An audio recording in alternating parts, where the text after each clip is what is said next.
proceedings will commence now.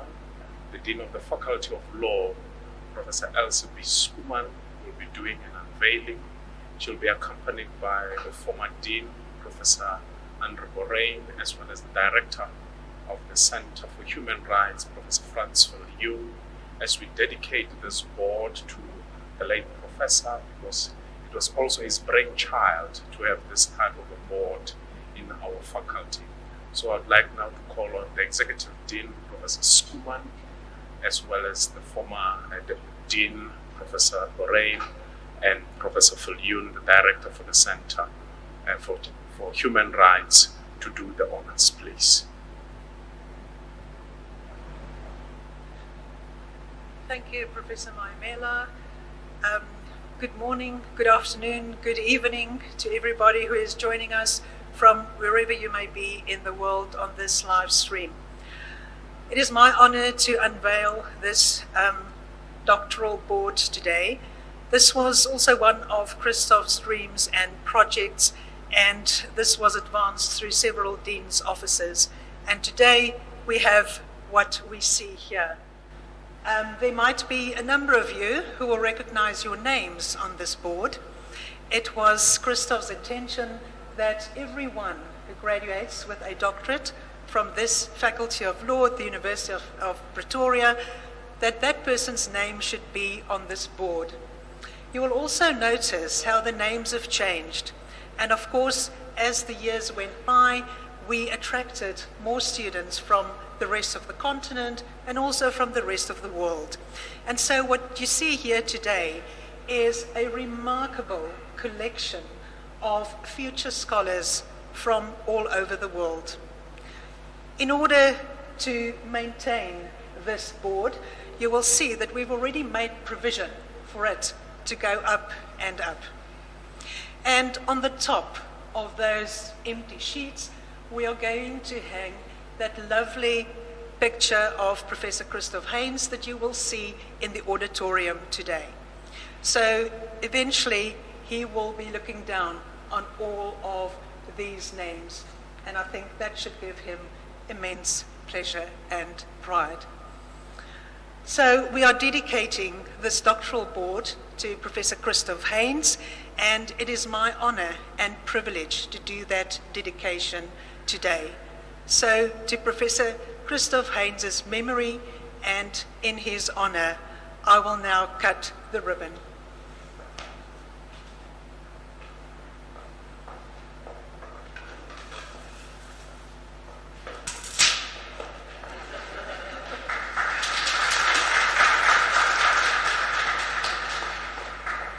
Thank you very much, Dean. Thank you to Professor Viljoen as well as Professor Borain for doing this kind gesture to the late Professor Heyns. Colleagues, ladies and gentlemen, as well as to those who are watching the event online, we'll now be moving on the second part of the program, which is in the law auditorium. And it's very much important that we bring it to attention at the early stages that the reason why we are hosting this event as a faculty today is because the last time Professor Heyns spoke in the faculty was in the law auditorium. So in honor of that, we decided that we will hold this memorial in the law auditorium, as well as to show an aspect of, to signify his contribution in the law faculty, because that's where he last addressed the faculty, in the law auditorium. Please, ladies and gentlemen, let's move in the auditorium so that we can commence with the second part of our program, where colleagues, friends will be able to share the memories which they had with the late Professor Heyns. So thank you, colleagues. Let's please take our seats in the law auditorium. Thank you. We are now in the law auditorium. I have a short tribute to Professor Christof Heyns. I only knew Christof professionally for 18 months, but we shared a passion for and a firm belief in comparative research and scholarship as a tool for finding global solutions, as well as enriching and enhancing our own legal system. We both valued the plethora of solutions offered through comparative methodology and the potential for approximation, harmonization, and unification of laws. We were excited about the new possibilities presented by research platforms created here at the University of Pretoria for inter- and transdisciplinary research and to be impactful on the African continent and beyond. For Christof, it was important to have impact, and he did, also on a global level. Over the past 2 years, he played key roles in the development of General Comment 37 on the rights of peaceful assembly and the drafting of the UN Human Rights Guidance on less lethal weapons, setting the international law standards and UN standards on peaceful and not so peaceful assembly. But he also wanted the faculty to have impact. He initiated various projects to measure our impact. For example, establishing that most South African law academics had obtained their doctorates at the University of Pretoria, and, lately, a project to track citations of UP law academics in court cases all over the world. He was ahead of most with transdisciplinary research, having established research contacts in most faculties across the university, especially in his work on peace and justice.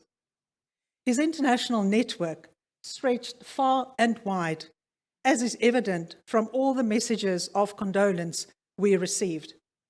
It remains a mystery to me how he managed to keep in touch with everyone. And he did, personally, not through an assistant.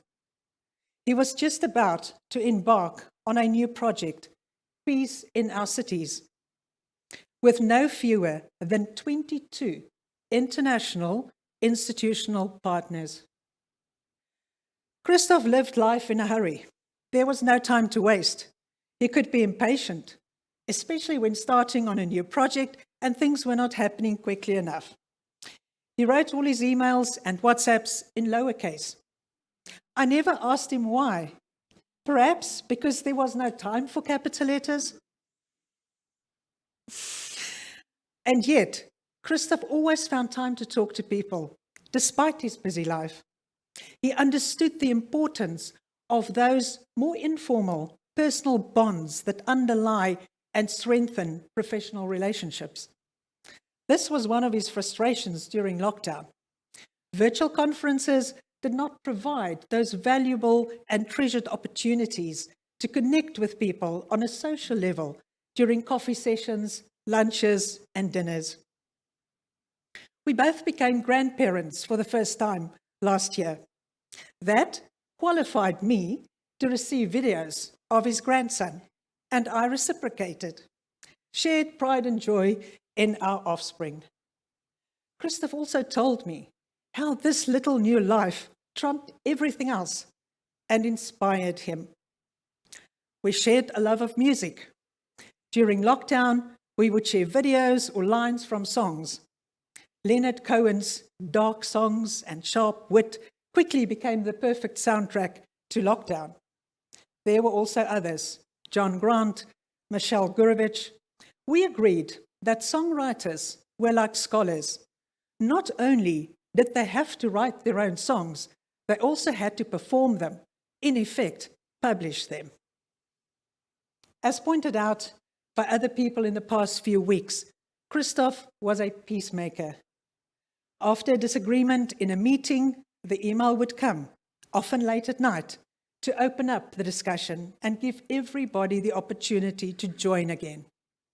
It was as if he knew life was short and there were more important things to do. Christof loved life and he loved interacting with people. He was open to different ideas and alternative views. In the words of Leonard Cohen, "You were born to judge the world. Forgive me, but I wasn't." Christof was never born to judge other people. It was this approach that allowed him to welcome so many diverse people into his life. He believed in the inherent goodness of people and he was determined to find that in everyone. His last favorite book, Humankind by Rutger Bregman, was gifted to many. Those who have not read it or finished reading it, you should. As a faculty, we will honor Christof's legacy by carrying on with the work he started, and we will remain inspired by the impact he had on a national, continental, and global level. Christof was a mensch in the true sense of the word, and today we honor and celebrate his life. Thank you.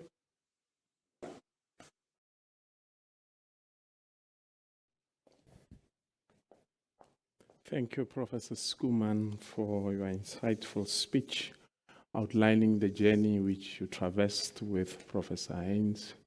Colleagues, ladies and gentlemen, those who are with us in the auditorium, as well as those who are at home, their offices globally, because of the global icon which we are celebrating today, we are celebrating. The mood might be somber, but the footprint of Professor Heyns remains visible for us to take forward. It's about there's a challenge for each and every one of us, both in the academy, as well as those who are at home, as well as his children, among other things, to start filling the gap, as well as the torchbearer in Christof Heyns. He left a great footprint for them to be able to follow.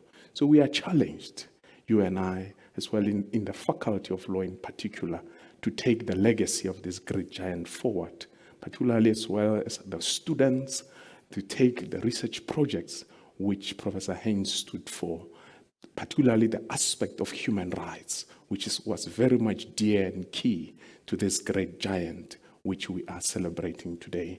Professor Schoeman, you touched a very important aspect, as I had also the privilege to attend the memorial service of Professor Heyns this Saturday, and I got to learn that the life of an academic does not have to be boring like it is perceived in society.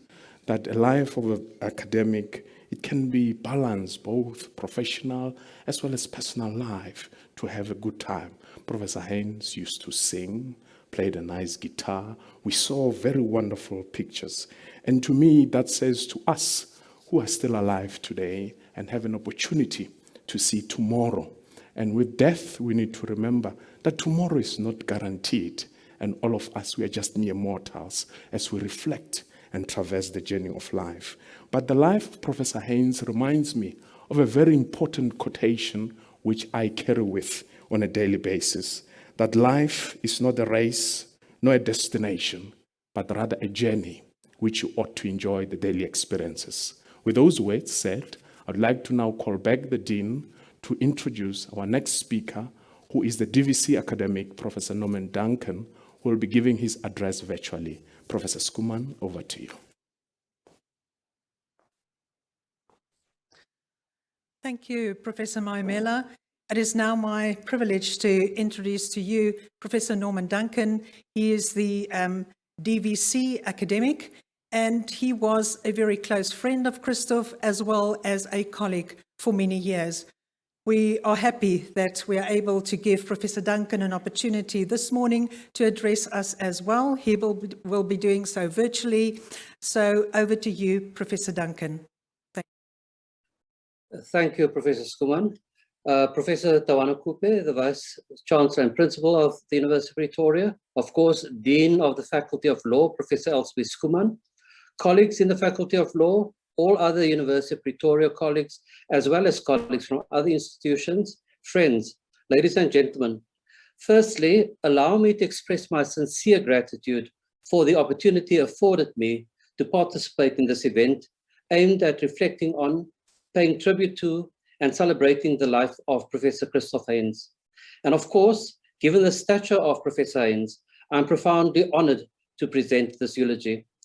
In part one of the Tibetan book of Living and Dying, Sogyal Rinpoche introduces a frequently quoted statement which reads as follows, and I quote, "Death is a mirror in which the entire meaning of life is reflected." Perhaps this is what the function of a eulogy is, to use dying, this important life event, which all of us will experience, as one of the opportunities afforded those who have been close to us to affirm and celebrate life, particularly a life well lived, a life lived to the fullest.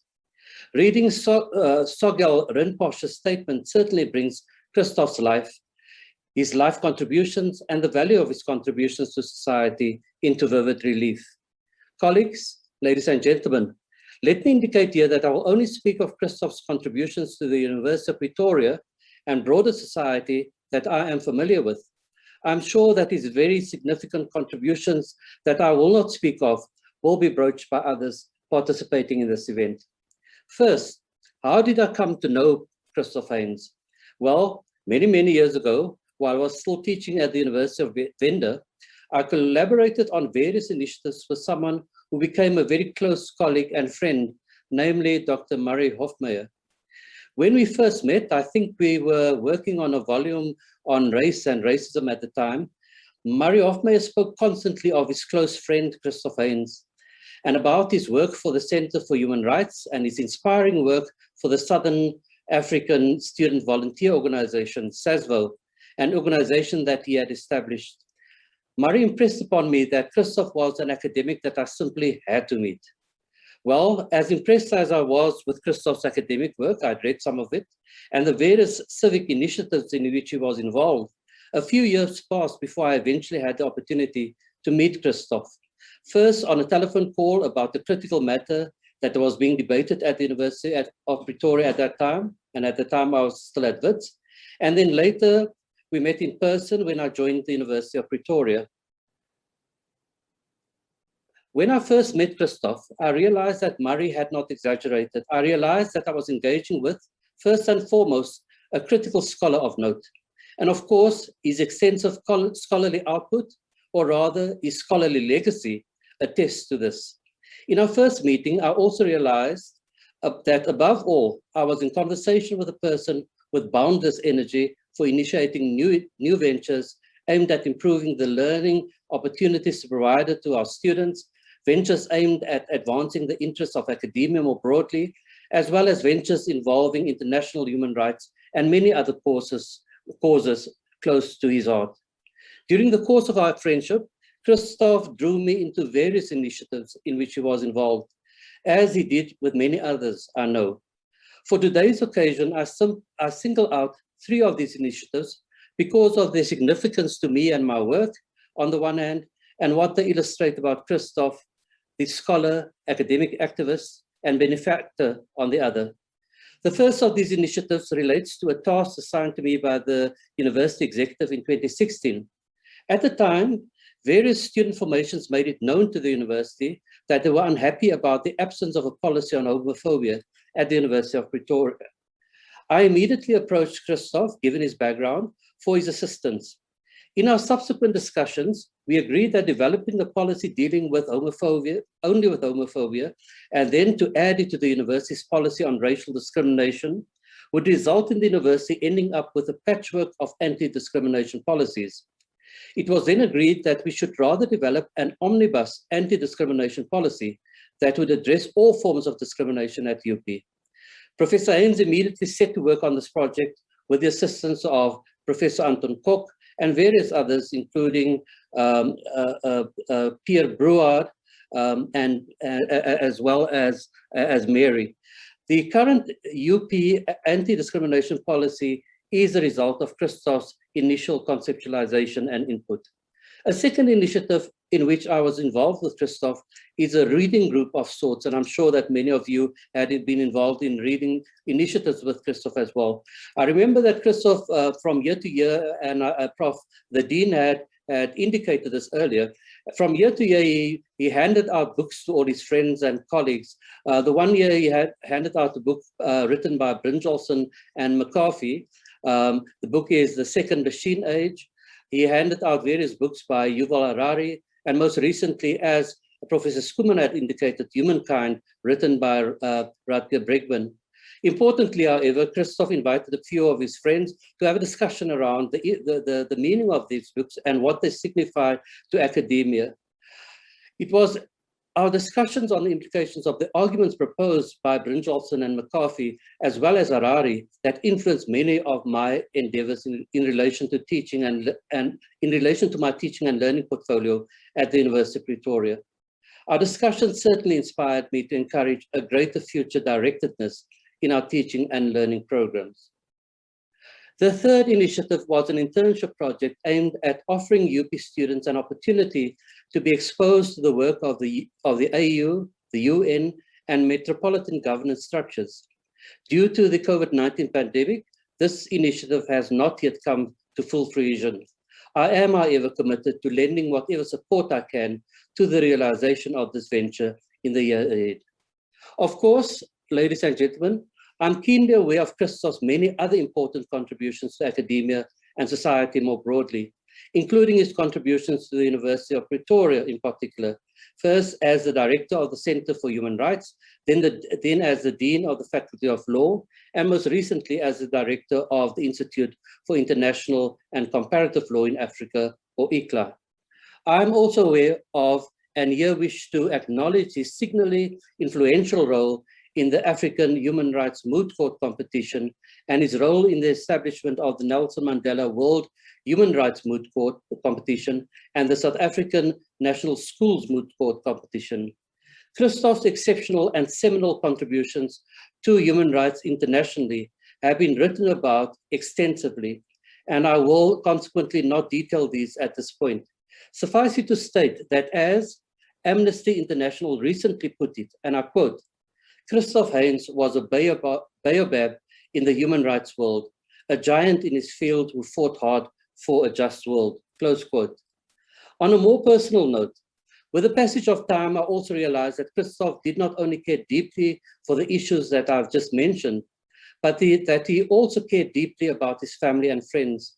And anyone who spent any significant period of time with Christof would also have realized that he was remarkably caring and humble. A mensch, as Advocate Thuli Madonsela recently described him, and most recently the Dean.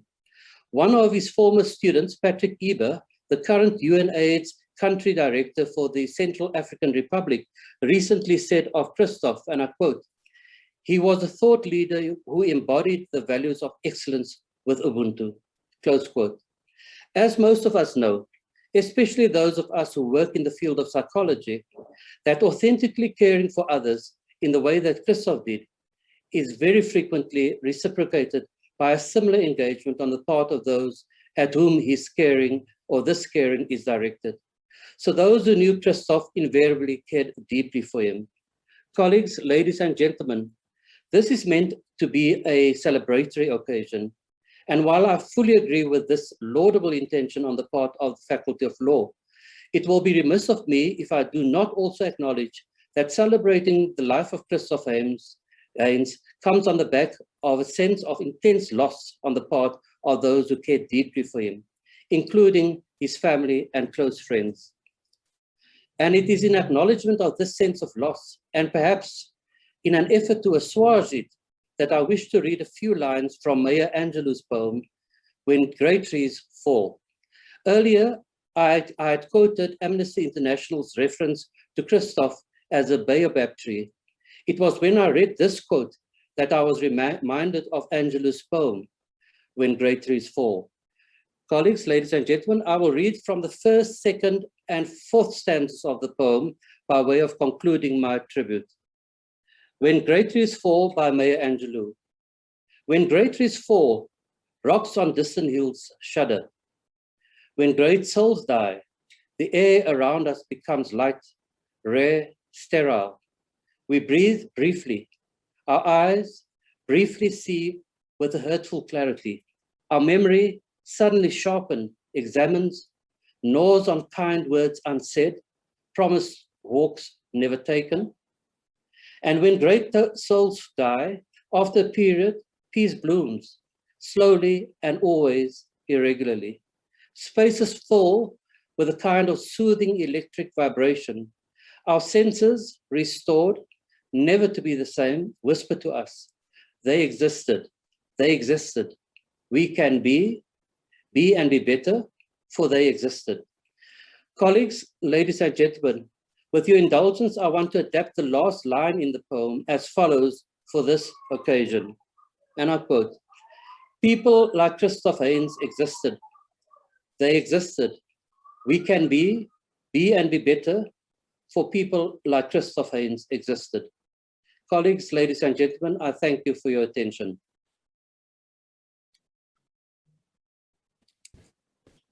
Thank you very much, DVC academic Professor Norman Duncan, for the eulogy as well as the dedication and the warm message which you gave to us as a faculty, to Christof's family and the broader community.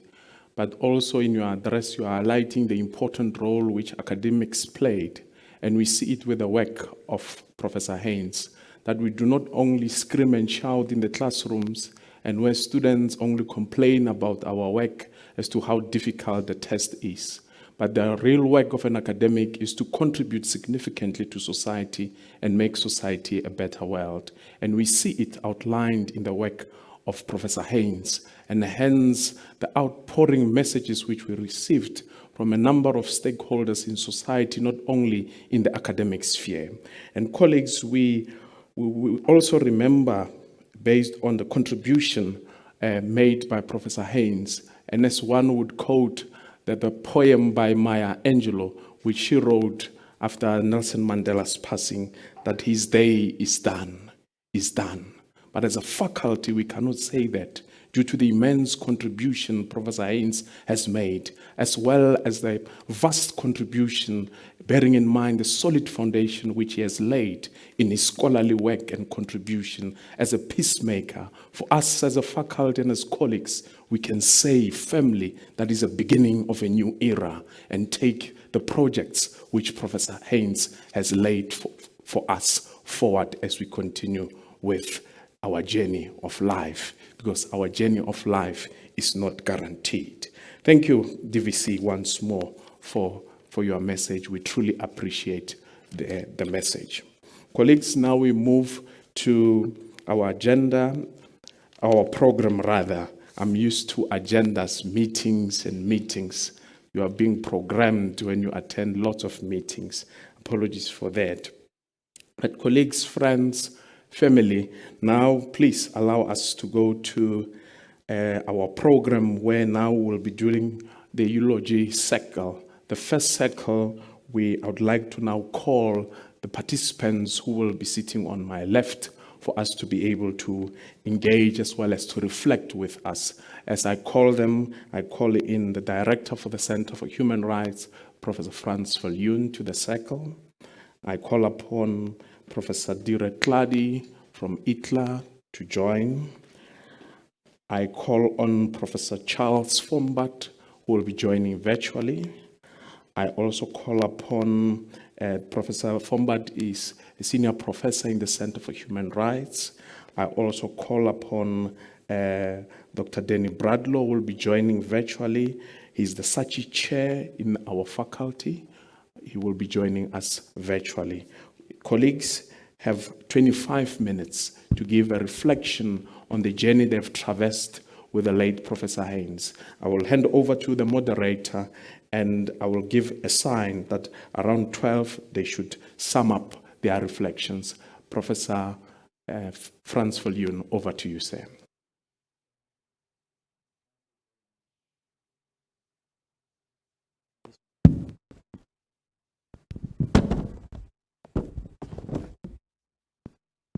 Thank you very much, Professor Maimela.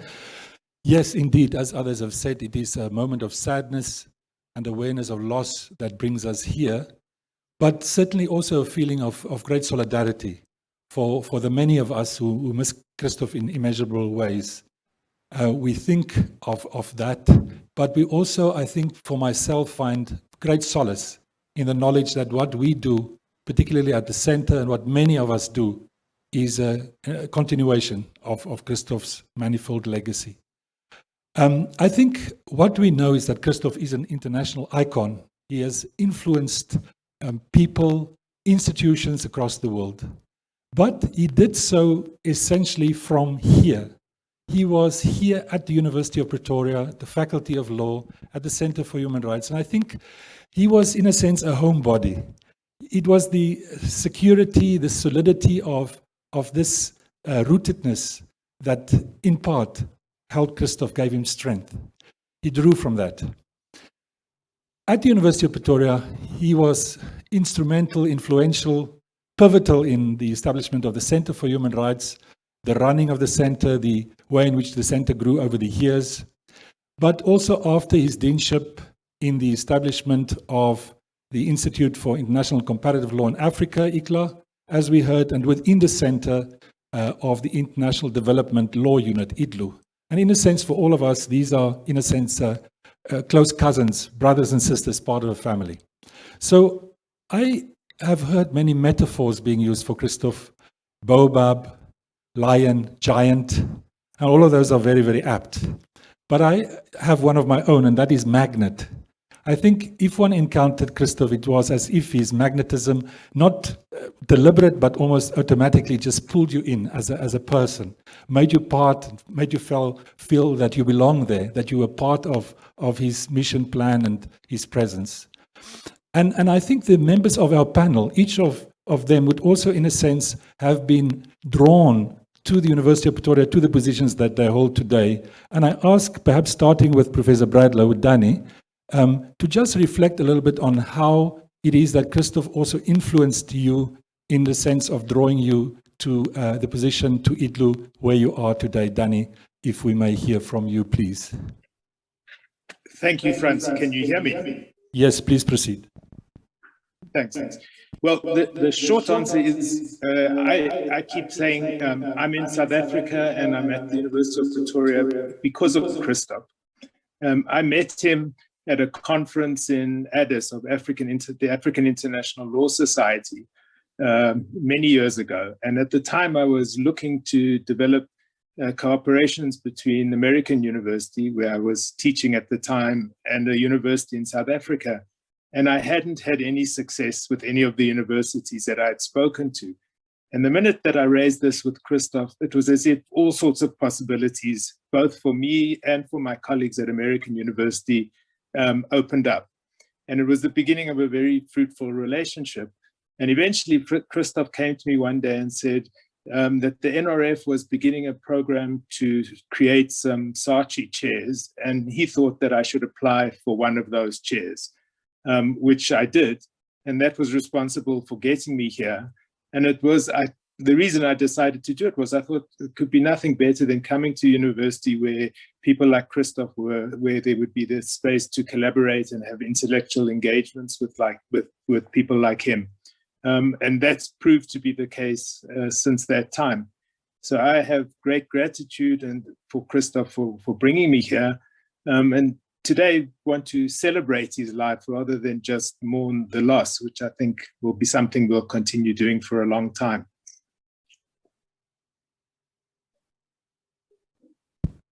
Thank you very much, Danny. Thank you very much, Danny. Yes, maybe Professor Fombat, Charles, we turn to you to also reflect on that same gravitational pull that Christof may exerted also on your life professionally. Charles. Thank you very much, Frans. I feel greatly privileged and honored to have known Christof Heyns from when I joined the University of Pretoria in January 2010. At that stage, he was the Dean of the faculty and was instrumental in my appointment.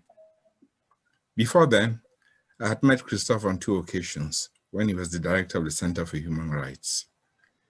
The strong impression he made on me on those 2 occasions were the main reason why, when I received the invitation to join the University of Pretoria, I did not hesitate.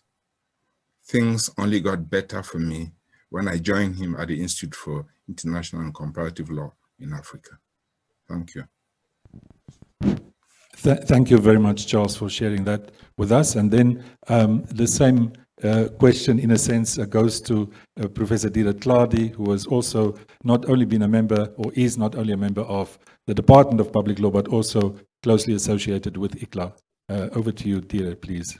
Thank you, Franz. When you mention magnet, that is one I hadn't heard, but I think it's apt, and I'll just share something really quickly. I've never liked legal philosophy as a course, but Christof taught me that subject, and when he taught me the subject, I actually thought I liked it, and I think that must have something to do with with Christof Heyns and the magnetic pull that you speak of. So I came to the University of Pretoria 3 times. The first time I came as a student. I'm sure Christof had nothing to do with that. I don't think he knew me. The second time was when I was appointed as a junior lecturer here. I don't know what Christof had to do with that. I know that you were the leader on that particular project.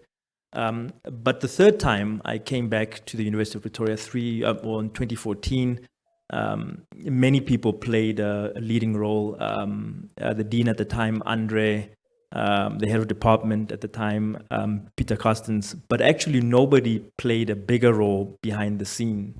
I mean, it all started when Christof was appointed as special rapporteur at the Human Rights Council. Every year he made an appearance at the General Assembly. At the time I was based in New York, and we would meet at an Irish bar, McFadden's, on 42nd Street and 2nd Avenue, and we would share beer. And on one of these meetings, Christof said to me, if you ever decide to come back to academia, make sure I'm the first person you tell. I must confess, when I decided to come back to academia, I didn't tell Christof, because at that point my heart was sort of set on UCT. But as things turn out, Christof heard about it, and he reached out to me, and we had a couple of meetings. And then shortly thereafter, Andre called me, and that started the process. But actually, even after the formal process began of Christof, I guess to make sure I don't change my mind, he often invited me to the university, and he showed me the wonderful building, which was one of the main reasons. I mean, I thought it was a beautiful building, and of course, he shared with me the wonderful work that they were doing in the ICLA, and that's certainly one of the main reasons why I'm here.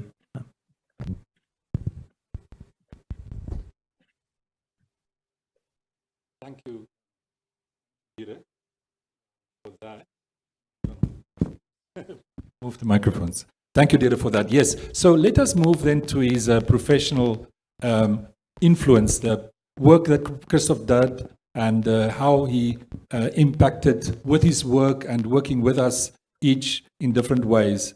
I think we've heard much about the African, the world, the schools' moot court competitions. We've heard about SASVO, the Student Volunteers Project.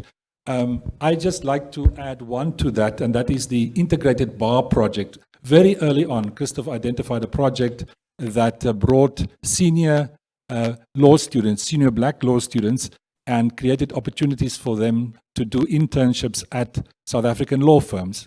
And that really set up quite a number of these students early on, and we're talking about the 90s here, into a professional opportunity that I'm sure otherwise they would not have had.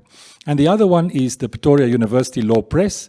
I'm sure that Professor Charles Fombart, who I will invite to also speak about the work that he had done with Christof, will talk about that. But may I just say that this is another example of Christof's work that continues, because he worked on, and I have to show this, I'm sure Christof was also someone who liked concreteness.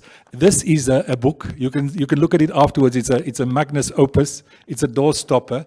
It is a collection of all the work that special rapporteurs did on extrajudicial killing, with commentary by Philip Alston and Professor Heyns. This was available previously online, but it has now been printed finally, and regrettably Christof would never hold this in his hands, but we just know how much joy this would have given him, and it's such a testament, again, testimony to the great work that he was doing on an ongoing basis. But Charles, if I may revert to you to share with us some of your professional related experiences with Christof, please.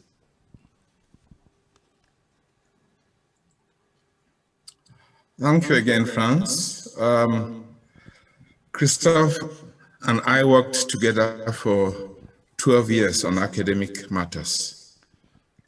He was not only the academic giant we all knew him as, but was in many respects, a wonderful mentor to me and the unsung hero behind most of my accomplishments since I joined ICLA. For example, Christof took a proposal of mine, which had been rejected by other organizations, to the Stellenbosch Institute for Advanced Study. The result of his support was the establishment of the Stellenbosch Annual Seminar on Constitutionalism in Africa, a project from which no less than 5 books have been published by the Oxford University Press. As a further example, Christof and the former co-director of ICLA negotiated for me to co-edit commentaries on African constitutions as part of the collection Oxford Constitutions of the Countries of the World Online. What stands out in my memory was that Christof and the former co-director insisted that Oxford University Press must allow the African reports to be published and made available free of charge on the ICLA website. There are many more such achievements, like the pub which you mentioned earlier, which attests to Christof's creativity and his visionary cast of mind, but these tools suffice. Let me say our eyes are wet with tears. Though the angel came like a thief in the night and took Christof by the hand and said, his place was ready in heaven, his love and friendship will endure in our hearts. The sharpness of our grief is tempered by our knowledge of what he has left behind for us. A legacy so large and strong that it will live on for generations to come. In the sands of time, Christof has left his giant footprints. Giant footprints that academics, policymakers, and human rights activists, young and old, and yet unborn, will aspire to follow. Thank you, Franz. Thank you, Charles, for those very, very poignant and powerful words. I just think that I would, want to share, just as I hand over to back to Danny, also just my thought about Christof's ability to balance. Because as much as he was this great man, this giant that had the world vision in his mind and could engage at the highest level with statesmen and kept that big picture, he was also able to really attend to the most meticulous detail. I think Lizette at Pretoria University Law Press and others would remember Christof also for the way in which he could dissect sentences and notice, whatever needs to be done in terms of footnotes. And I think it is singular and extraordinary for someone in one human being to hold together those two vastly kind of different polar possibilities and talents, and Christof was just magnificent in being able to do so. But Danny, let us move to you to also share with us some of your professional experiences with Christof, related to Christof's life. So Franz, I'm often asked around the world that I'm responsible for an LLM in trade and investment law, and people say to me, how does a trade and investment law end up in a Center for Human Rights? And that's really a testament to Christof's breadth of vision and his creativity. He had through his incredible network of contacts, he learned many things. And one of which was that he came to me one day when we were having lunch in Washington and said, I understand that you had run some workshops to train academics in South Africa to teach international trade and investment law. I think we should work together to develop an LLM in international trade and investment law. South Africa needs something like that. And I thought, fine, nice idea. I'm happy to talk to you about that, but I didn't really expect much to come from that. But that was because I didn't really know about Christof's drives and determination. And before I knew it, I was on a plane back to South Africa to a workshop to sit with him and to work out how to set up such an LLM. And we quickly realized that it was very important that we set up an LLM on trade and investment law in the Center for Human Rights, because it was important both for South Africa and globally that international trade and investment lawyers should learn about human rights, and that human rights lawyers should know something about trade and investment law. And so having the two LLMs in the Center for Human Rights created opportunities that wouldn't exist otherwise. And when we set it up, it was one of the first times anywhere that I knew of where there was an effort to bring these two fields, which seemed so different, together and to create something around, we hope, eventually what will become a cadre of lawyers who understand business and human rights issues in a holistic way. And that's really a testament to Christof's vision and understanding of that. Thank you, Danny, for reminding us and sharing also that with us. I think one has to link that also to his development, his initiative, his vision in respect of the Masters in Human Rights and Democratization in Africa. I think famously he got wind of this program that was being run in Europe that brought together a number of universities, and he took the initiative to conceptualize a similar model for Africa. He got the funding, and I think one of the greatest legacies that Christof leaves would be the great number of graduates of that program that had been formed, been forged partly by Christof, and who are continuously doing great work that continue his vision, his mission, his hands will be active in many parts of the world through all of these graduates in many, many years to come. So yes, I think he's been visionary and able to make his visions actually real. Dira, over to you. Thank you, Frans. When you were reeling off some of the projects that aren't often mentioned, I thought about one project that I think I haven't seen in any of the tributes to Christof. And it was actually my first involvement at the Center for Human Rights. It was in 1994. The Democracy Education Program. I don't think I've seen it in any of the literature. It was a program basically to teach people in the poorest of places about voting and democracy and so on. So that's certainly a project that I think very fondly of. Christof and I were actually are supposed to, and I'm sure we will continue along in that vein. We're supposed to co-host on December the 13th, 14th, and 15th, the annual Junior Academics on International Law Forum. So that's a project that we were supposed to do. It's a forum that has been held in different parts of the year for the last 10 years. It would have been the 10th year, and we were going to host it. We're going to co-host it in Pretoria this year. So that's one project that I was meant to do with Christof this year. But what I really want to talk about is the impact that Christof has had on my life, and it's an indirect. I think the biggest impact that he's had in my life is actually an indirect impact, but it's also the most significant. It's not something I thought about until his passing, but I don't think that I would be an international lawyer if it wasn't for Christof. Because if you remember, Frans, in 1995, I was a second-year law student, and I participated in the All Africa Moot Court competition. I didn't realize that it was Christof's brainchild. And I can tell you, when I argued that case for Professor Africa against some university, by the way, Joel, Professor Africa reminds me of you. But when I argued that case for Professor Africa in Oujda, Morocco, I knew I wasn't interested in company law, contract law, family law. I knew I wanted to be an international lawyer. So in a way, even if I'd never met him, even if I had never had the many conversations I've had with him, yeah, this is so. Thank you, Dira. I think that is just so telling, because I think what the narrative you recount is certainly applicable to thousands and thousands of young lawyers, and we do see so many of them that actually experience the Christof's moot and the very idea that he put behind it in the same way.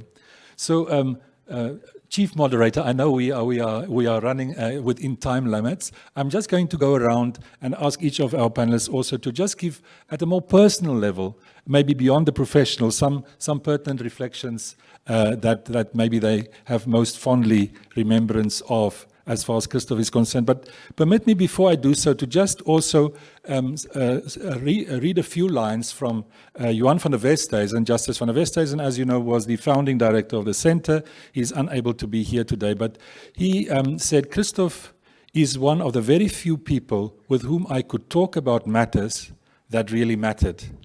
And he then says that they had their disagreements, but disagreement in a sense is the test of friendship. But he also added that he suspects that one of the many things on which both he and Christof would agree would be the following: to fight about petty nonsense is a woeful waste of our time on earth. And during our lifetime, we have a sacred duty to show our appreciation of life by fighting for justice and the lives of others. Perhaps then, Danny, we can go back to you, and just on the more personal front, if you want to, in conclusion, just share one or two thoughts about that aspect of Christof, please. So, Frans, I used to have lunch with Christof every couple of months in Washington initially, and then here in Pretoria. And we always used to have very interesting discussions that ranged very far and wide, and I would always leave them filled with new thoughts and usually a book recommendation of one sort. But the meal that I remember most vividly took place many years ago in Washington, where Christof was asking me how I'd come to end up in Washington. And I'm a few years older than Christof, but not too many. So our life experiences sort of ran in parallel. And I was explaining to him that I'd left South Africa when I was called up to the army in the late 1970s as a draft resistor. And that's how it ended up in Washington. And he explained to me how his family had reacted, or how he had reacted initially to being called up into the army and was reluctant to go serve the apartheid regime, but how his family had responded to that. And the reason it meant so much to me that, and was such a profound conversation, is it made me understand how different the experience of that time, of people concerned about the politics in our country at the time, how different the experience was for people who had grown up in an Afrikaans family from people like me who'd grown up in a Jewish, English-speaking family, and how, despite that, we had managed to come together and to collaborate many years later. And it was an experience that's remained with me ever since that time. Thank you, Danny, for sharing that. And I asked Dire to also do the same, just in terms of personal memories. Thank you, Dire. Thank you very much. I've known Christof, as I've said to you, more than half my life, so it's a little difficult. I'll just say a couple of things. So Christof and I, our offices are right next to each other, so we shared a lot. And we often talked about family and difficulties of raising children, and the difficulties of raising children, really personal stuff. I actually told I had a meeting with the dean 2 weeks before Christof's passing, and I shared with her a conversation that I'd had with Christof. And the dean said Christof had had the same conversation with her. And essentially the central message of that conversation was, sometimes you have to do things that aren't comfortable for you. You have to do things because it's good for the faculty, even if it's not what you want to do. I think that tells me a lot about selflessness and so on. There was something else that Christof once said to me in the context of something of another personal matter, which I recalled at the memorial service last week, when his son Adam said that Christof had said to him, you have just one chance at this. One day the light will go off, will go out. And he's told me that, and I guess the real message that one can take from that is you have to make your life count. And I think when we look back and we see all of the things that he's accomplished, everything that everybody speaks about, his life counted. And there's a lot, as the Deputy Dean said, there's a lot to build on. And I think it's a challenge for all of us to make sure that, one, we think beyond ourselves and we think about what contribution we can make, and two, to make sure that our lives count. Thank you. Thank you, Dire, for that. Yeah, I think that is a burden in a sense, but a lovely, wonderful burden that we can pose on our own shoulders, and remember the way in which Christof acquitted himself of that and draw from that example. Charles, if we could also hear your more personal reflections from your point of view about Christof, and with that we will conclude. Thank you again, Franz. Let me begin by saying that the Christof I knew was an intelligent, humorous, and generous person. His clarity, his honesty, his scholarship, and his intellectual prowess were abundantly apparent in everything he said and everything he did. Many people have said the same thing, but we can never say it enough. He combined all these qualities in ways that set him apart from everyone else and placed him in a league of his own. When Christof was on campus, it was forever refreshing to stop by his office for a chat.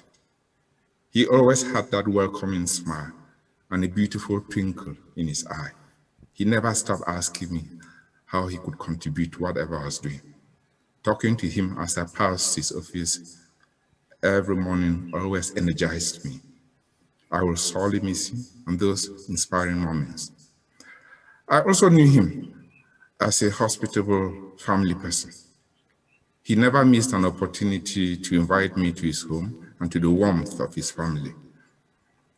Let me take this opportunity to say to Frederica, his children and grandchild, and the rest of the family, we all thank you for giving this great man the love, peace, stability, and comfort he needed in order to accomplish the great things he did in, to, and with the world. We cannot imagine the enormity of their loss and how you feel. All we can say is that God gives unasked and takes unasked. May he comfort you and give you peace. May he give you the strength to move on. We are honored by the contribution he made to greater good in our generations, and we are inspired by how he sought to leave the world a better place than the one he came into. May Christof rest in perfect peace. Thank you. Thank you. I think that is the most appropriate way to end this panel. I just say thank you to Dire, to Charles, and also to Danny for sharing with us, and thank you for the opportunity. Thank you very much, colleagues, for the circle of remembrance. Very inspiring talk about the journeys, the work, the collaboration you shared with Professor Heyns, personal as well as professional lives. Truly inspiring. But before we go to break, you'll agree with me, Professor Heyns, as we have known, some of us, because we are currently new in the faculty, only 5 years in the University of Pretoria. So Professor Heyns has been here for many years. But what we gather from the historical recollections of this legal giant, we remember one can sum his journey as well as the reflections of colleagues now in the circle of remembrance with a song by Vusi Mahlasela, is my homeboy from Mamelodi, titled Africa. In that song, he's saying, let us give something to the world and not just take from it. It's similar sentiments based on what Professor Heyns has done and accomplished in his journey of life, both as a professional as well as a father to his kids. So we are truly, truly privileged that we as a faculty had an opportunity to work as well as collaborate with this great giant. Colleagues, now allow me to kindly request that we have a comfort break for us who are in the law auditorium, but for those who are joining us virtually, please do not switch off. We are just going to stretch our legs as well as to comply with the COVID-19 regulations. And at 12:15, which is 12:15, we will continue with our program. Thank you very much, ladies and gentlemen. 2, kyk hier, sak, 1, 2, 3.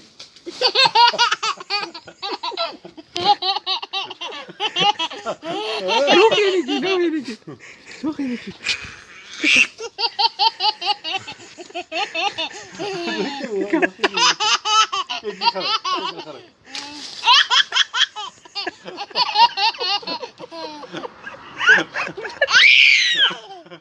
Ek sny sommer hierdie hele boom. Kyk of jy nog enetjie kan kry. Hier daar, hier is jy reg voor waar jy kop in stap, ja daai. Ja. Kyk al. Kyk net hier. 1, 2, 3.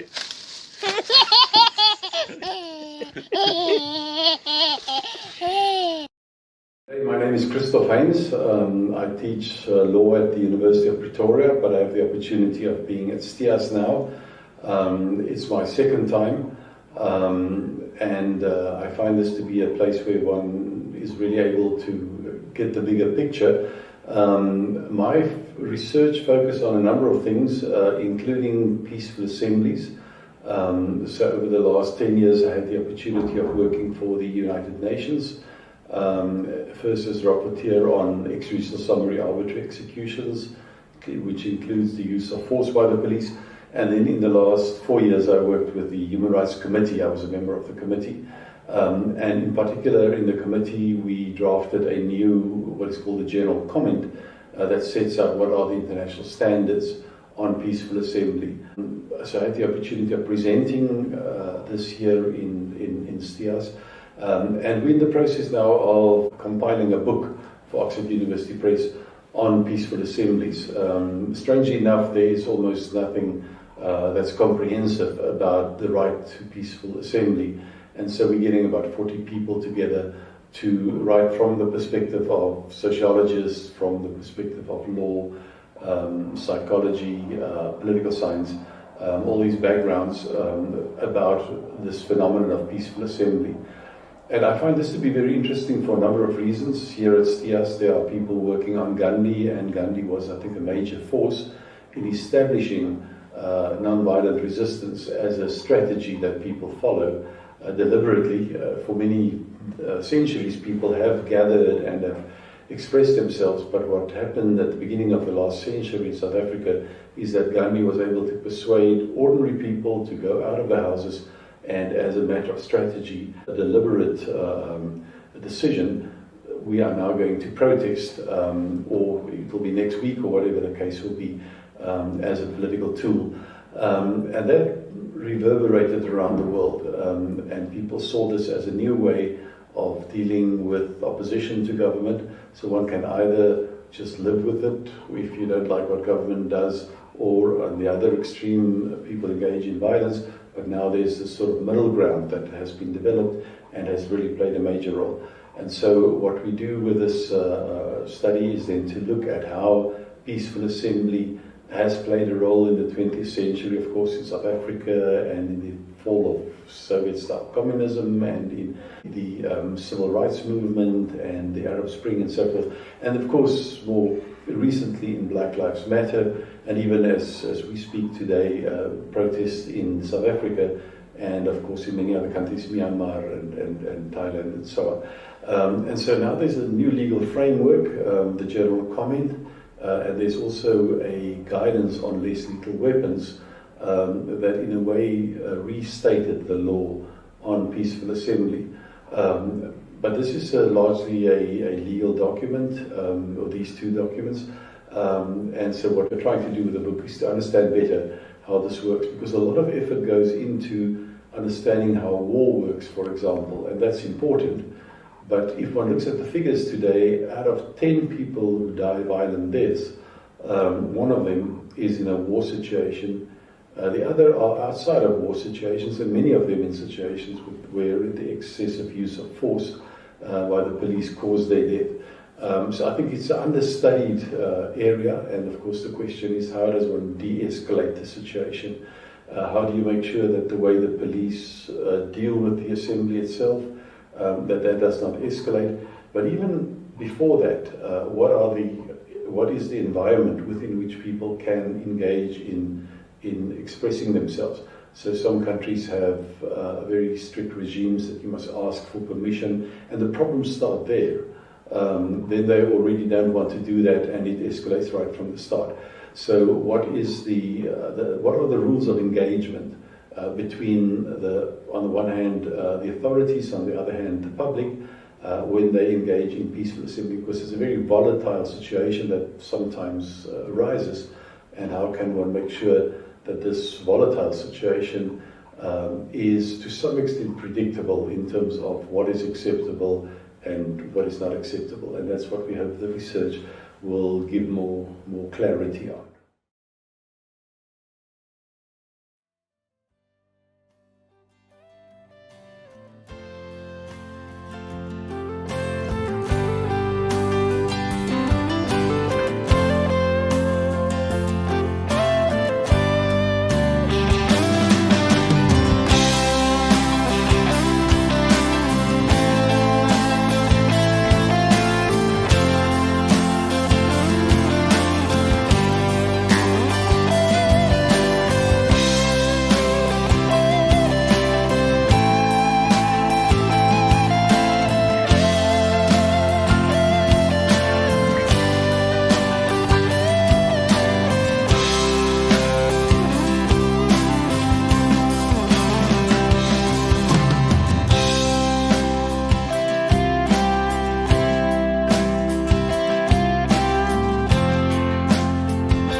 We are pressed for time, and also not to keep colleagues, friends, and family who are joining us virtually waiting longer.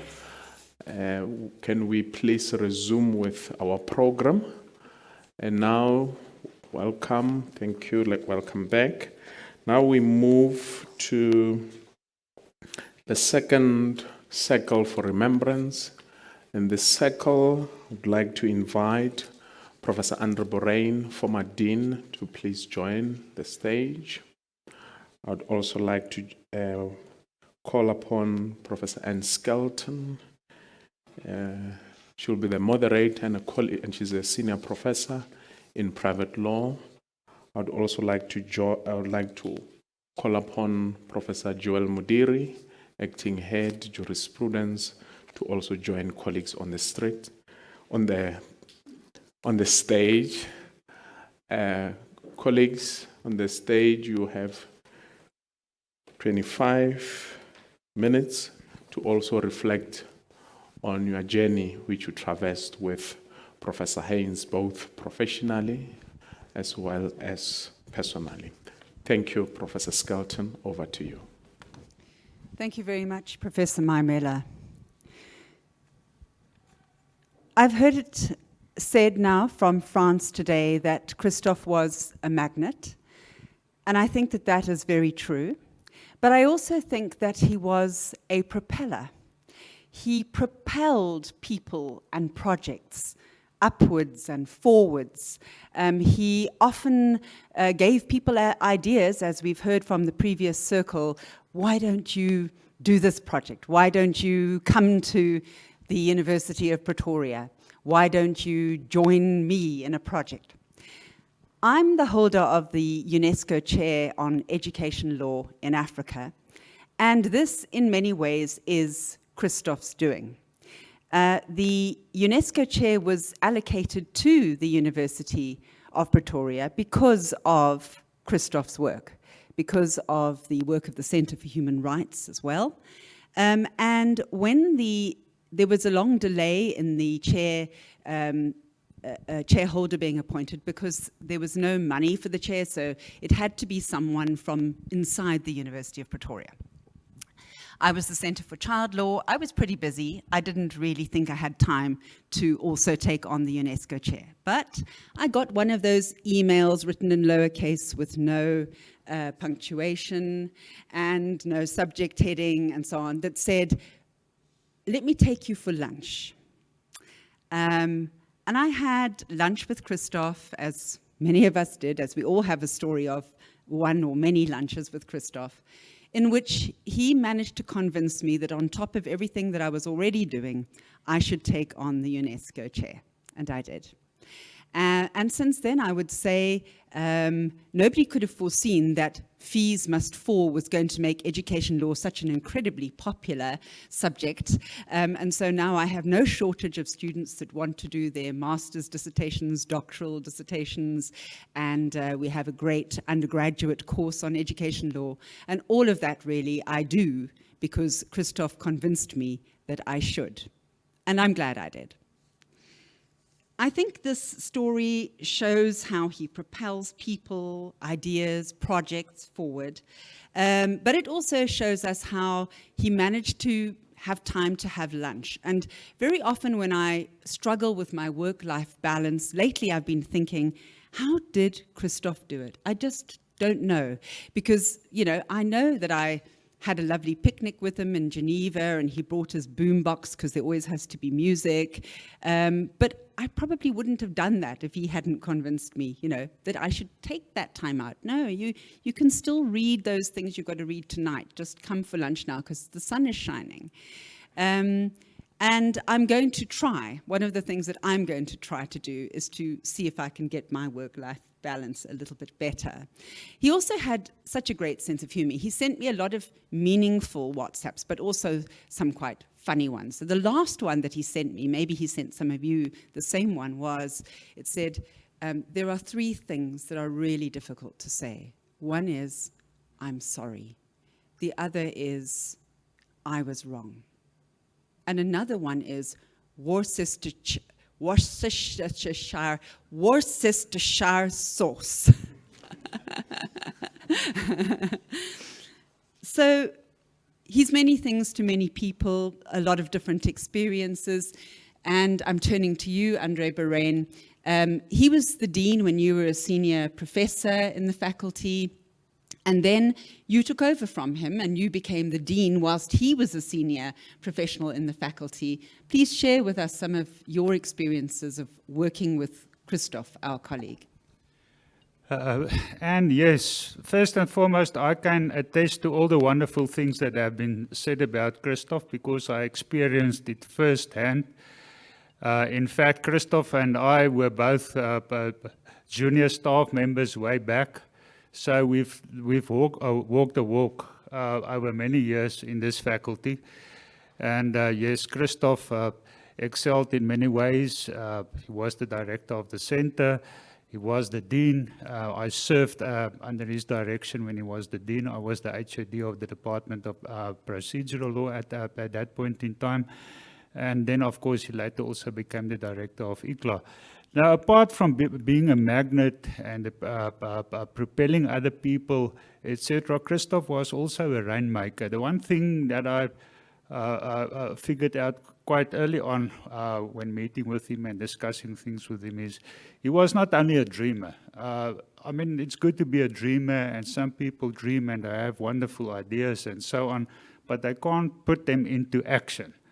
Now, the one thing that I learned from Christof when, as my colleague, serving under his direction as dean, and also when I became the dean, Christof was a rainmaker. And I can give many examples where he would say, well, I have this idea. I'm going to approach the university. I will meet them 50-50. I will find the funding for 50% to make this project work, but I will expect the university to contribute as well. So he had all these ideas, and he could get them through. But what I can also say, it was not only his ideas or his dreams that he put into motion, also ideas from other people. One of my initiatives as Dean speaking about that was I wanted to establish a chair actually in extractive industries, because I believe this is one of the areas that not only South Africa but Africa is very tied into, and it's very important for our economic development and so on.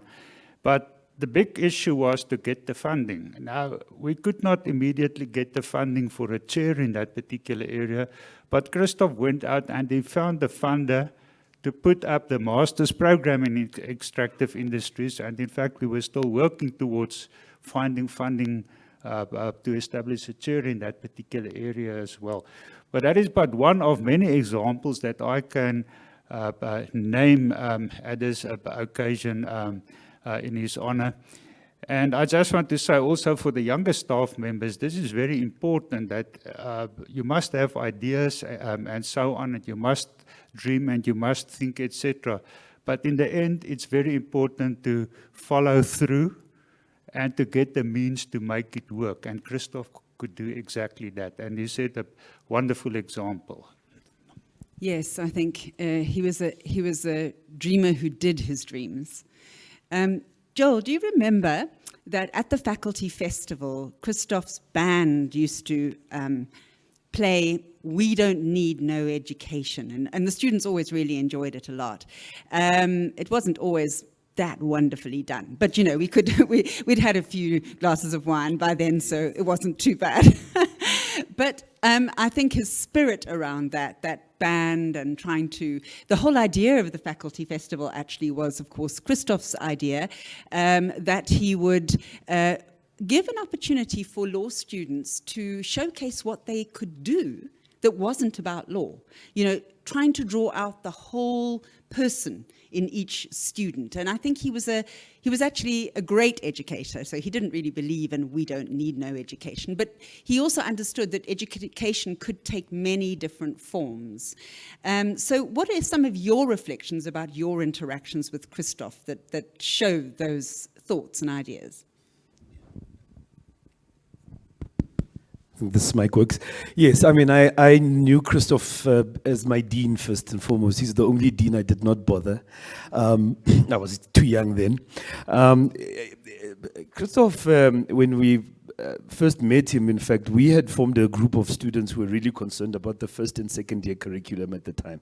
We thought it was terribly boring, we thought it was conservative, and we wanted to meet the dean and the deputy dean at the time, Christof and Anton Kok.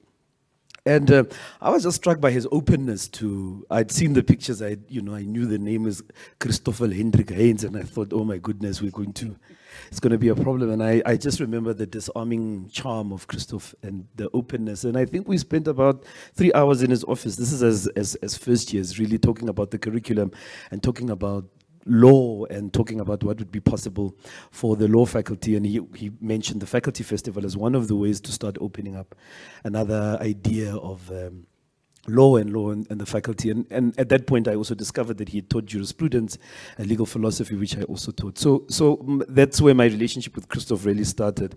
And it was interesting because as my own academic thinking developed, I went another way in the Department of Jurisprudence. I'm more interested in critical theory. And of course, part of critical theory is asking questions about human rights. And just to give you a sense, one of the first articles I teach is titled "The Dark Side of Human Rights," and I sent it to Christof. And I was also struck by the open-mindedness of Christof. Christof and I never agreed on the philosophical foundations and possibilities of human rights, but I never got the sense of someone who was bothered by that. In fact, I always got the sense of someone who was enriched by disagreement and debate in a really profound way.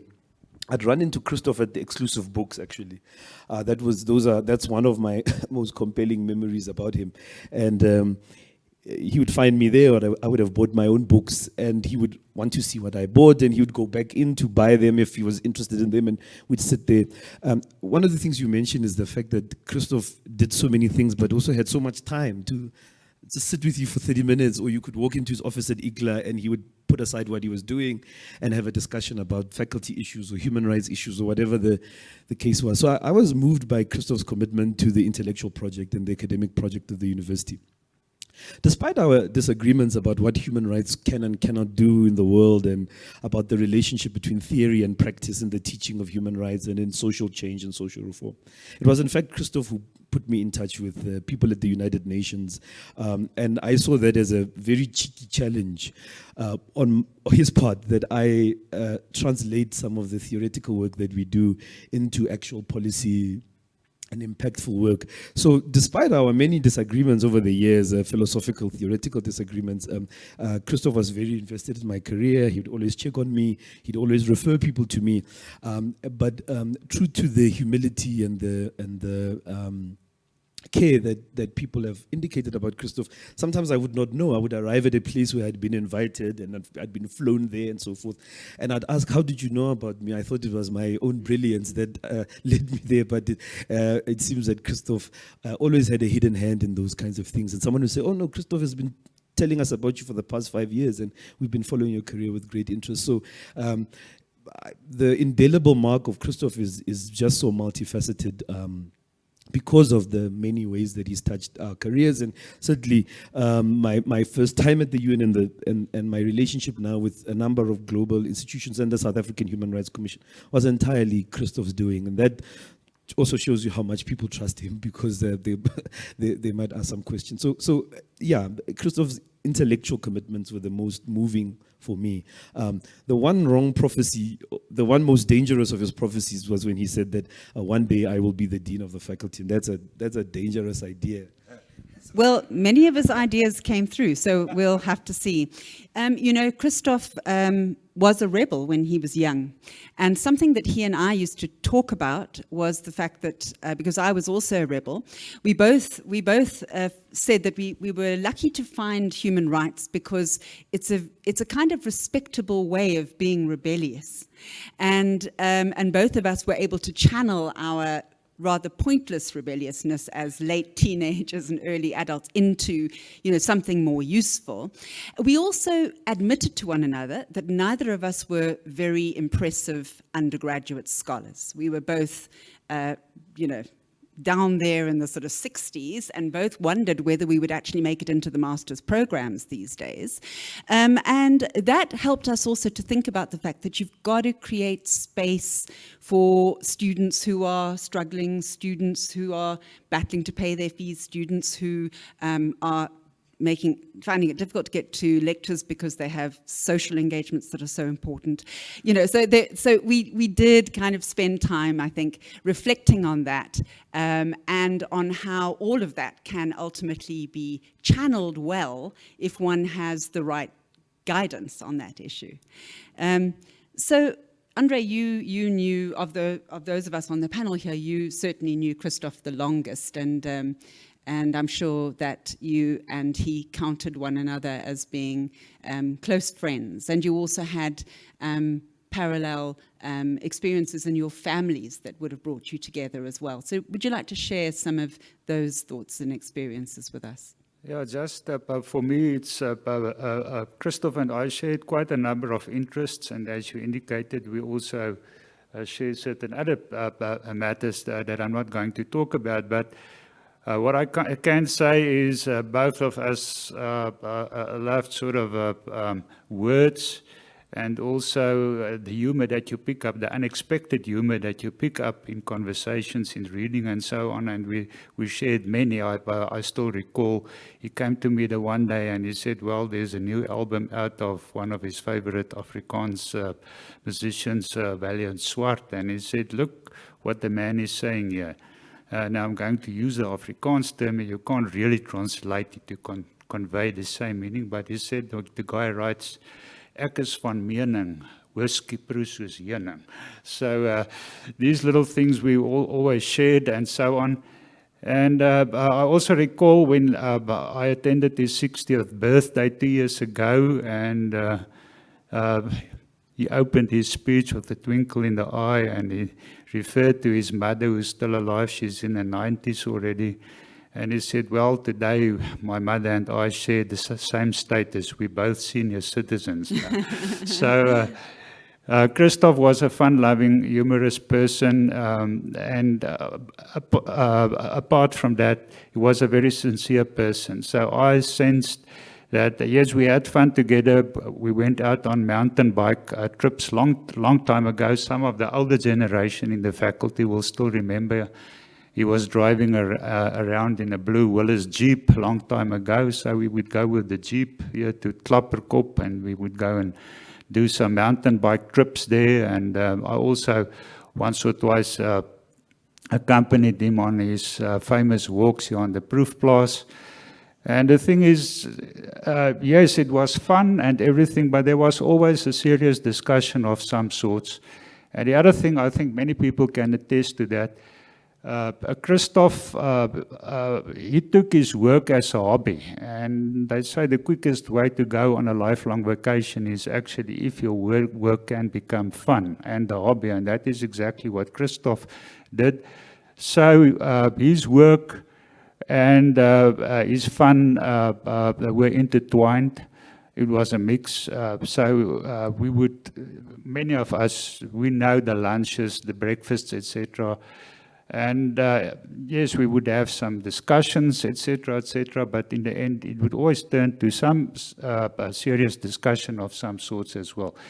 So I will forever remember Christof for the good times that we had together, and I will also take from him the way in which he engaged with his friends. So for me, that was very special. Yes. Turning back to you, Joel. Christof certainly wasn't afraid of ideas that, even if he disagreed with, he would always engage. I had a couple of conversations with him about whether corporal punishment of children amounts to violence and why it does. And I'm glad to say that he actually did reach some kind of good conclusion on that, and sent me an email from Stellenbosch recently, shortly before he died, on that point. But we had some really good, interesting conversations about that. So did you find that Christof was open to engagement on a wide range of issues, and how important do you think that is for academia? Yes, no, I mean, I think that is one of the things that, talking about Christof as an intellectual, and not simply a scholar, but as someone who's constantly interested in all kinds of ideas. My own academic journey started with the reading of 2 copies of the Pulp Fictions, actually. The first Pulp Fictions was a debate between him and my supervisor, mentor, Karen van Marle, and another was Tshepo Madlingozi and Anton Kok. And that was mind-blowing to me, because I thought law was going to be what we were learning and the kind of rules and so forth. But here were lawyers, we're talking about art, they were talking about music, they were talking about social change, they were talking about history and politics. So that Pulp Fictions, of course, was again some of the ideas that Christof thought about enabling debate, that let's put the debate out there. Another debate that Christof wanted was around Jan Smuts, Gandhi, and Steve Biko. We had myself, Christof, and another colleague in the faculty had worked on these 3 figures as part of our doctoral studies, and he wanted us to have a discussion because, of course, I have serious problems with Jan Smuts and Gandhi, as one must. This was in fact the most contentious of our debates, Christof over Jan Smuts, about can you be a humanitarian and a white supremacist at the same time. What struck me was his composure. This was his hero, but I went in pretty hard because that's what we do as scholars. So I'm very and then you'd get an email 3 weeks later saying, oh, I just found this book on Jan Smuts that's a middle ground between us and so forth. So that was the kind of way in which Christof thought ideas should be bridged. There's a pamphlet published in 2007, Transformation in the UP Faculty of Law, that he co-published with Hans Visser. I never met Hans Visser, but I know something about his history and politics. So Christof's real commitment to clashing ideas, being given airtime and space for ventilation towards the growth of an institution is the second part of his work as an intellectual, but also as an institution builder. Near the sort of last few years that we spoke, was very interested in cross-departmental activities. So we did a research seminar in the Department of Jurisprudence on the right to life, but of course there was a private law perspective, a jurisprudence perspective. And he sent me an email saying, this is exactly what a faculty of law should do. This was a very difficult time in the faculty.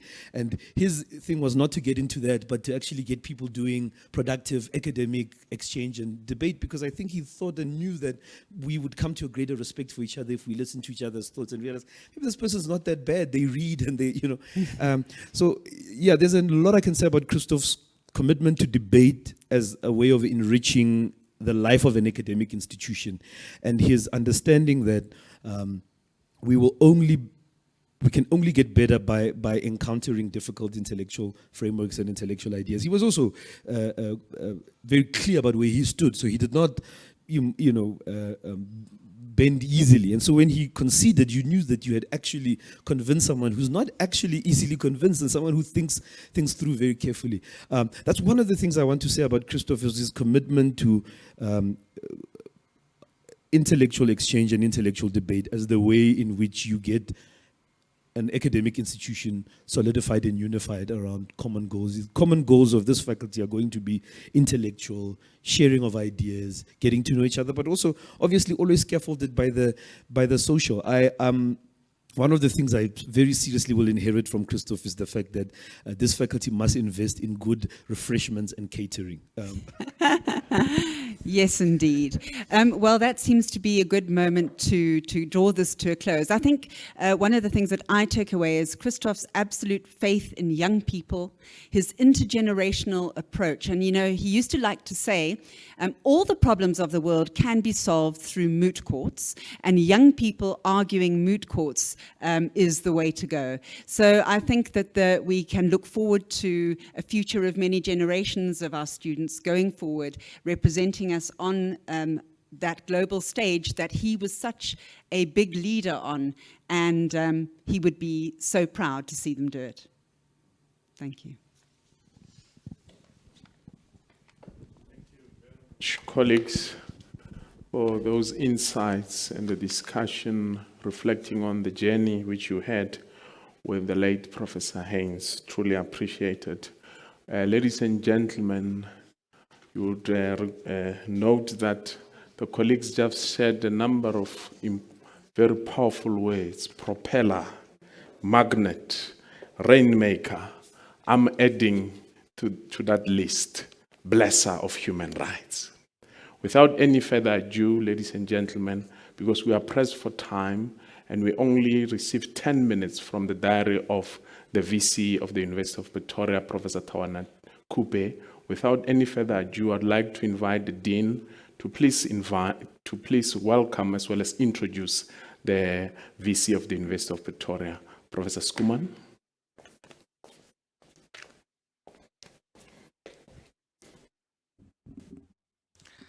Thank you, Professor Maimela. It is now my privilege to introduce the Principal and Vice-Chancellor of the University, Professor Tawana Kupe. We were very fortunate towards the end of last year when Professor Kupe hosted a webinar from Future Africa, where Christof spoke at length about his work on peaceful and not so peaceful assemblies. And when I think back now, I just appreciate the fact that we had that webinar when we had it, that we did not wait till this year. So without wasting any time, I would like to ask Professor Kupe to address us, please. Thank you. Thank you, Dean Professor Schoeman. Can you hear me?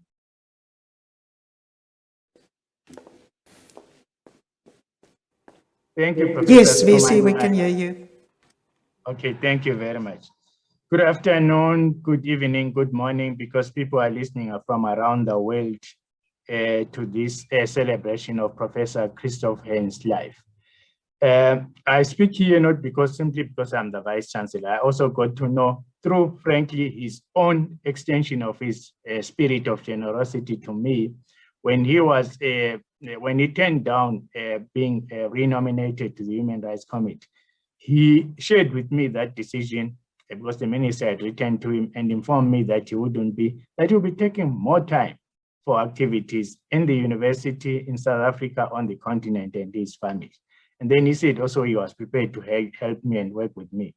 I did not think he would have the time for a vice chancellor. So many top professors doing their own thing at the top of their league, being very busy making a difference, often do not necessarily have a time for a vice chancellor, and I have no problem with that because they make a greater contribution than, if you like, sort of hanging with the VC.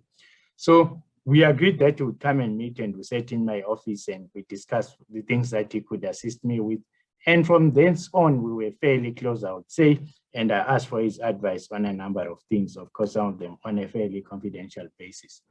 So today, I sit here with a number of very difficult emotions since he passed on. Of course, the sadness that all of us share, the loss, and the belief that really I believe often, and I say to people that graveyards are full of irreplaceable people, but then there are exceptions. And in that dictum, I consider Professor Christof Heyns an exception to that dictum.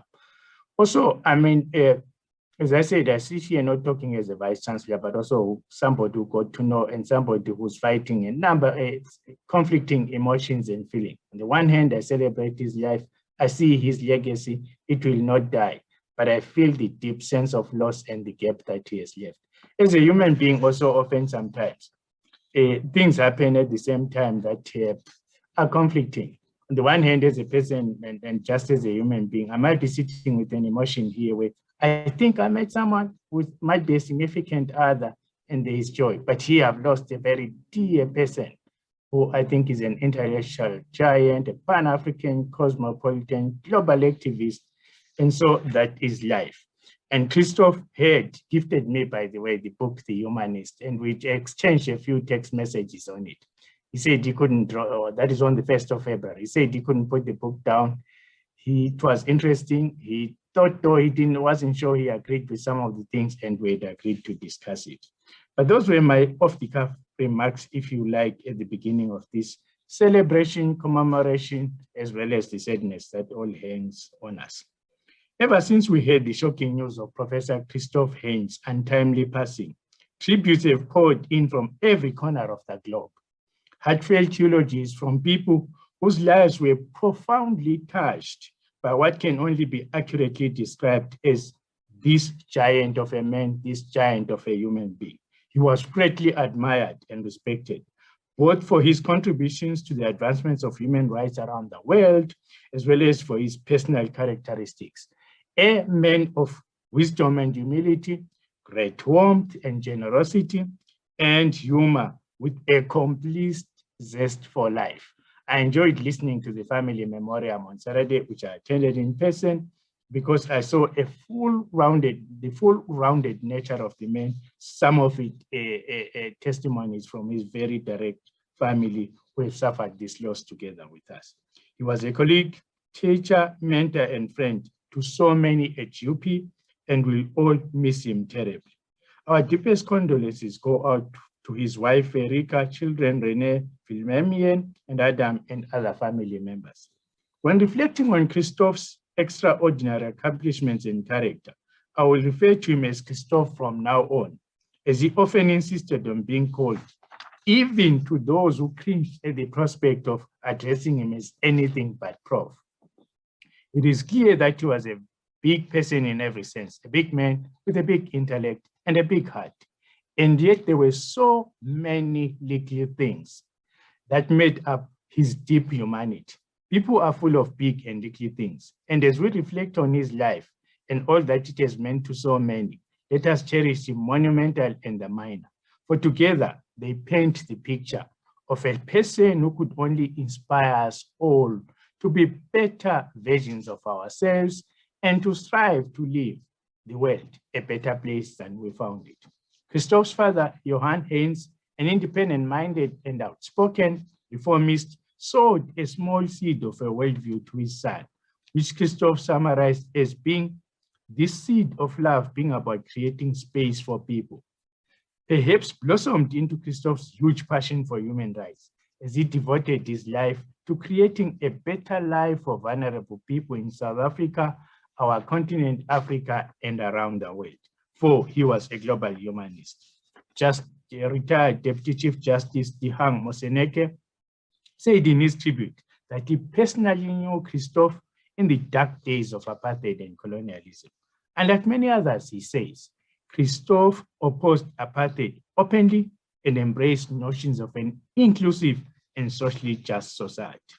In a joint appreciation from the alumni of the master's degree in human rights and democratization in Africa, the scholars acclaimed Christof's establishment in 1986 of the Center for Human Rights, together with Johan van der Westhuizen at the then white and conservative University of Pretoria, is an achievement in itself. Those who at my inauguration will remember that the second paragraph in my speech was exactly about the Center for Human Rights and the Center for Child Law as beacons of the transformation of the University of Pretoria, which, even if not complete, has gone some way towards affirming all our common humanity. Christof's motto was, as the motto of the Center for Human Rights, from human wrongs to human rights. They recalled this optimism about a non-racial future for South Africa based on human rights and the rule of law, and how he worked tirelessly for a new and democratic South Africa, making an important contribution to our renowned constitution. Christof achieved some pretty big things in his career, and here I apologize because I couldn't attend all of the other speeches. I did attend the first 30 minutes. He held the degrees MA, LLB from UP, and LLM from Yale Law School, and a PhD from Wits. I forgive him to go into Wits, but also now I'm glad he created a PhD program, and we saw the whole of commemoration earlier in this ceremony that he has created for PhD graduates at the University of Pretoria. I understand also that the Faculty of Law at the University of Pretoria is one of the largest producers of PhD graduates in human rights and the law. He was an adjunct professor at the Washington College of Law of the American University, and since 2005, a visiting fellow at Kellogg College at Oxford University. Also held several positions at UP, already referred to the founding directorship of the Center for Human Rights up to 2006, became the Dean of the Faculty of Law for 4 years, then became founding co-director, as you know, of ICLA, or the Institute for International and Comparative Law. He was especially, and I'm repeat, I know many have said this, but I would like to repeat that in my own voice. He was especially passionate about moot courts and built UP moot from the ground up. Last year, I had the honor of going with the center to Botswana for their annual moot court, and not last year, but in 2019, sorry. In 2020, I would have gone to Senegal with them, and this year I hope to be in Stellenbosch with them. It was a source of honor and pride for me that one could attend these institutions created by giants like Christof and his colleagues. Not to mention, of course, conceptualizing several distinguished moot competitions, including the Nelson Mandela World Human Rights Moot Competition. From 2010 to 2016, Christof served as the United Nations Special Rapporteur on extrajudicial, summary, or arbitrary executions. His many important achievements in that role included a groundbreaking report on lethal autonomous robotics and the right to life. He also played a key role in helping to update the Minnesota Protocol on the investigation of potentially unlawful death, published in 2016, and in the same year, chaired the independent investigation on Burundi. From 2017, he took on his most recent role of being a member of the Human Rights Committee, and that he told me about. He led the drafting of the widely acclaimed General Comment number 37 on the right of peaceful assembly, which was published last July. As the Dean just referred to in her introduction before I spoke, my last event of 2020 was on 16 December, Reconciliation Day in South Africa. That day, Ms. Abigail Noko, the regional representative for the UNHCR, Franz, and I were part of a global webinar at Future Africa, at what we now call the University of Pretoria TV studios to discuss the guidelines. I had to give a keynote address, which of course, a lot of input from himself and Franz. And there again, I saw the intellect, the stature of the man, but also his humility and his ability to be versatile in addressing the issues. He also led the team that drafted the UN Human Rights Guidance on less lethal weapons in law enforcement, launched 2 months earlier in May 2020. On that day when I sat in that room, after I'd given the address, and then the three, Abigail, Christof, and Franz, then debated the issues and the other panelists, I was very humbled, and also learned a lot from the three, and also learned a lot from other panelists, and also learned a lot about how we've been able to draw people together to produce things of depth that have meaning for humanity. Christof's tireless efforts in educating several generations of students to become accomplished human rights lawyers is an important part of his legacy. And it is here that the little things show their profound impact. A student from Burundi recalls meeting him in Geneva and being surprised by his humbleness, how he shared with her his challenges of back in time when he was a student in a foreign country. He was a unique professor, she says. His way of teaching would attract anyone to get interested in human rights, given his passion and knowledge. Another student remembers a lecture he gave in Oxford. His dilemmas and the way he explained them to the audience became our own dilemmas on the topic for years to come.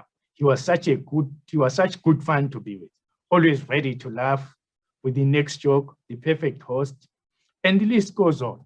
A photograph on a tribute page shows a group of students huddled around laptops at Christof's dining room table. One of the students writes, "Where is the family?" you might ask. Well, as always, human rights took center stage, and we happily decamped to the kitchen. We couldn't get access to campus, and so we were there, not for a day, but for a week, with Prof leaving us to eat and coming through every now and then to answer our questions. There is no doubt that Christof was an ideas person, always brimming with enthusiasm over the next project and with the solid determination to follow through on them. He started everything from tax radio, being an academic in the space of media. I'm really very proud of that. I didn't actually know that until I started preparing for this eulogy. And Reghus to the annual faculty festival, FacFest, and SASFO, the student volunteer program started in '94, which saw volunteers work alongside communities on existing development projects. Anyone working closely with him will be familiar with his so-called 3 a.m. mails, mostly one-liners with no subject line or punctuation, but always about the bigger picture. These were the vintage Christof, and I'm sure many of his visions and brilliant ideas were conjured up in the wee hours of the morning and pursued in daylight and at night. There's also the fact that with so much on his plate, there's little wonder that he had to work at 3 a.m. For as much as Christof gave to his work life, his tremendous effort was duplicated in his personal life. I had some of this on Saturday.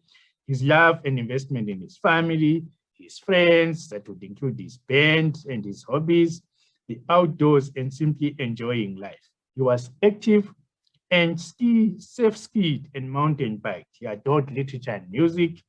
And you all remember, those who know him much more intimately and have known him much longer, him playing guitar in the Outlaws, and how the band's appearances lit up many a staff event. Ferika attests to Christof, his dear wife Ferika, being the glue of their family, and that they were always his first priority.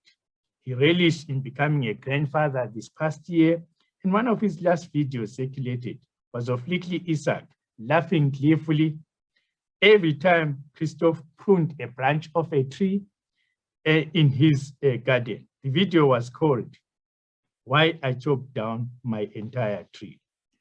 Now that a great tree has fallen, where does that leave us? To quote Maya Angelou's poem, when God's souls die, the air around us becomes light, rare, sterile. We breathe briefly.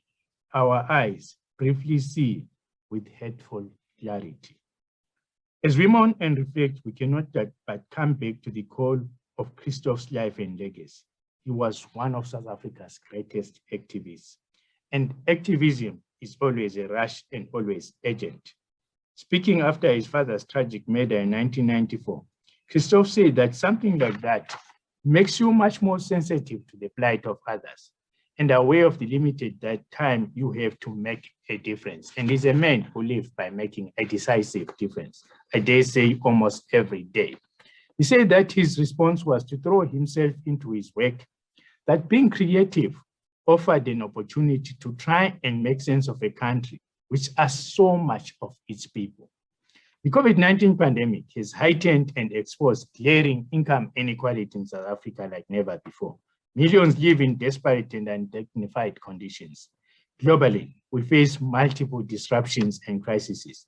As a university community, we are all poised, we should all be poised to come up with strategies which we can collaboratively implement to achieve social justice and equality. We can be inspired to do the big things while not forgetting the little out of sight actions and other people-centeredness that spoke such volumes in Christof's life. We have the greatest role model you could ever have.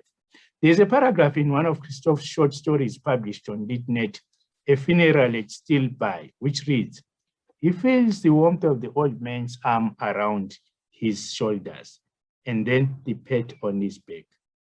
I know. The world can be a terrible place. You won't be able to change that, but you are prepared for it as much as anyone can be. You'll be okay if you use what you have to make it better. Thank you, Son of Africa, for your immense contribution. Thank you, Global Cosmopolitan activist and advocate. We will do our best to live out your legacy and make it better. Thank you very much.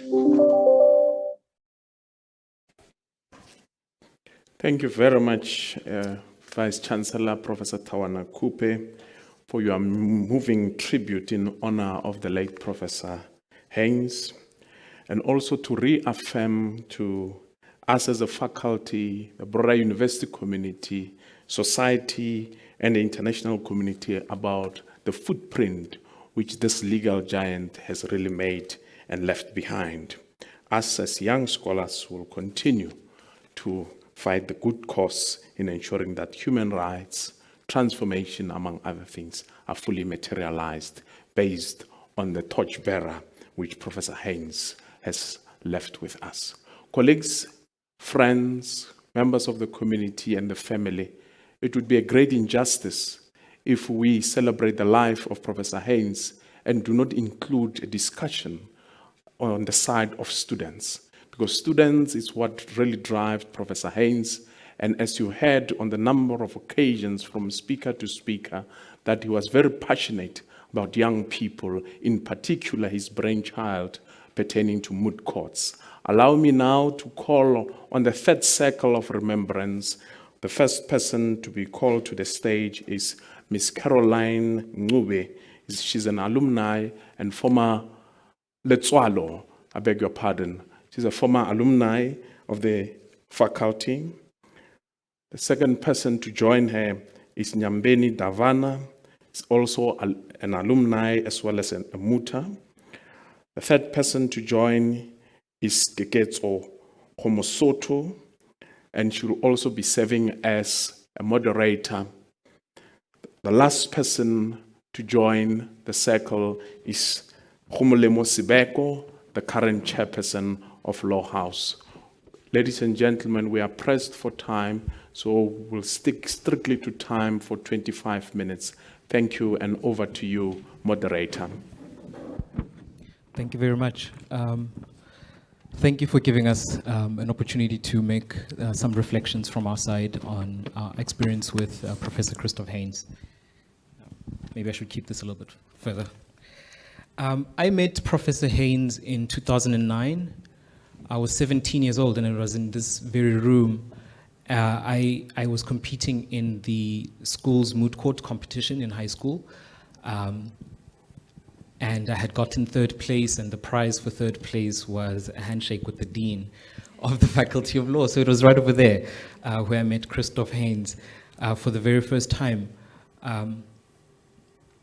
But I felt it was more that meeting was more impactful, not just meeting the person, but also having engaged in the school's moot court competition.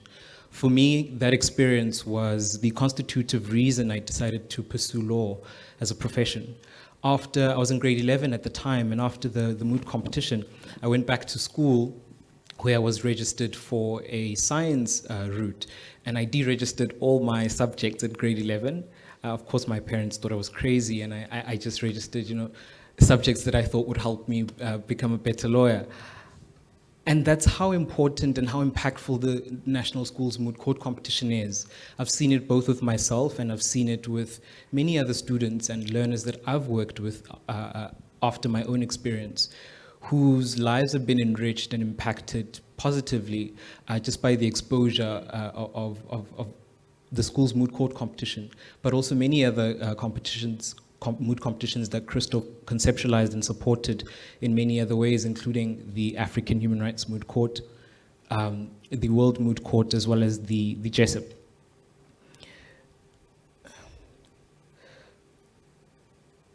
So after my experience with the National Schools Moot Court, I went to the University of Venda. I couldn't afford to come to UP, but then after that, I got a bursary at the university, and I insisted on transferring back to UP because of this experience I've had with Schools Moot, and I wanted more of that. And that's where Prof. Heyns and I started working much more closely on the Jessup and various other moots. And we went on to, of course, made possible largely by his support institutionally and financially to get us funding for these ridiculously expensive trips to all over the world to represent South Africa. We did really well on the moot front, and it was made possible only by his support and his push. One of the things that Christof taught me was that anything is achievable. You can do anything. I remember when he first had conceived this idea that we could win the Jessup as an African university.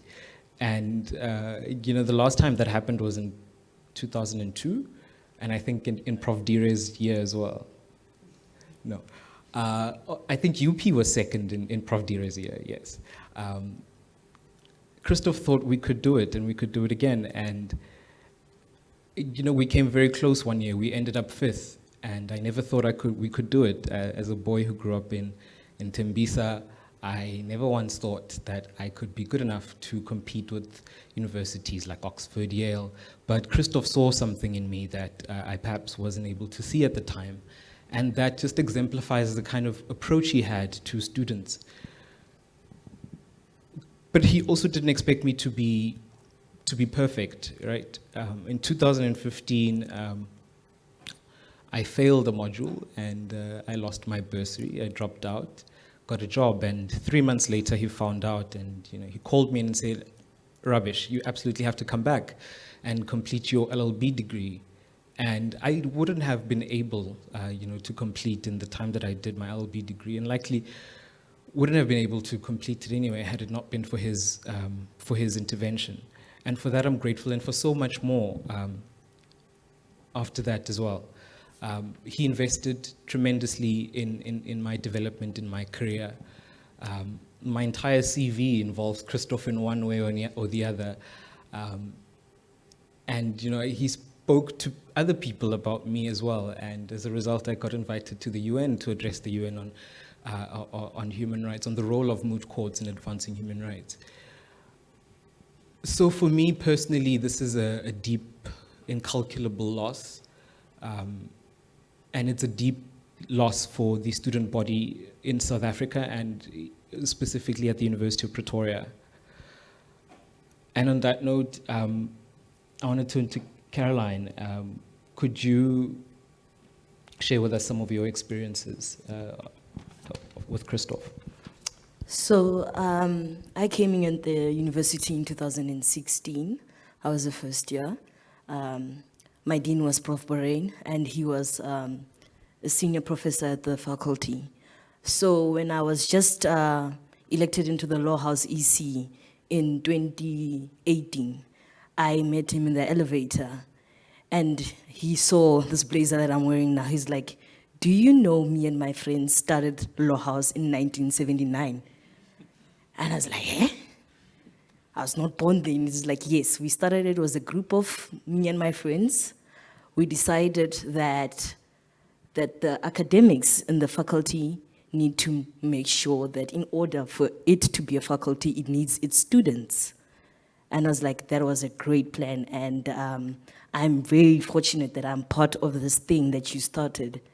And that's when things started making sense, his involvement in the faculty festival with the outlaws. Because as a first year, I was like, who are these old men singing rock? And why is he enjoying himself? And I was told that that's something that happens yearly. And then it made sense. So leading up to 2018, we are preparing for the annual faculty festival. It's always centered around a theme that the EC gets to choose. We chose the Year of the Woman. He comes up, he's like, why did you guys choose this specific theme? And I told him, I was honest, I'm like, I'm doing my third year, I'm doing jurisprudence, and I just got introduced to this term called feminism. And we were debating with my EC around it, and we said we want to incorporate it into our term. He said, that's beautiful, I would like to sit in one of your meetings. But obviously, that never happened because he was always busy, but he always had time for students. Whenever Law House had a problem or we needed funding, we would obviously run to the dean's office. If then we go to the Center of Human Rights, then we go to ITLA, and he would always help. He would be like, do you need help with refreshments, or do you need help with transportation or whatnot? Then he would give us the help. Then he would always pop in the office every time when he's done at the cafeteria, at the kiosk. He just say, I just came to say hi. Did you know that me and my friends started Law House in 1970? I'm like, yes, prof, we do. And I think that every EC member in Law House will let you know of that story that he always told. And he told it with the immense joy and pride in his face. If I remember correctly, it was also in 2018, he had asked Unyambeni to organize student leaders in the faculty to come and meet the Judge President of the Gauteng Division, High Court, JP Mlambo. And just for lunch, like I just heard everyone just says, Christof invites you for lunch. We were faculties, we went to ITLA, and we sat down.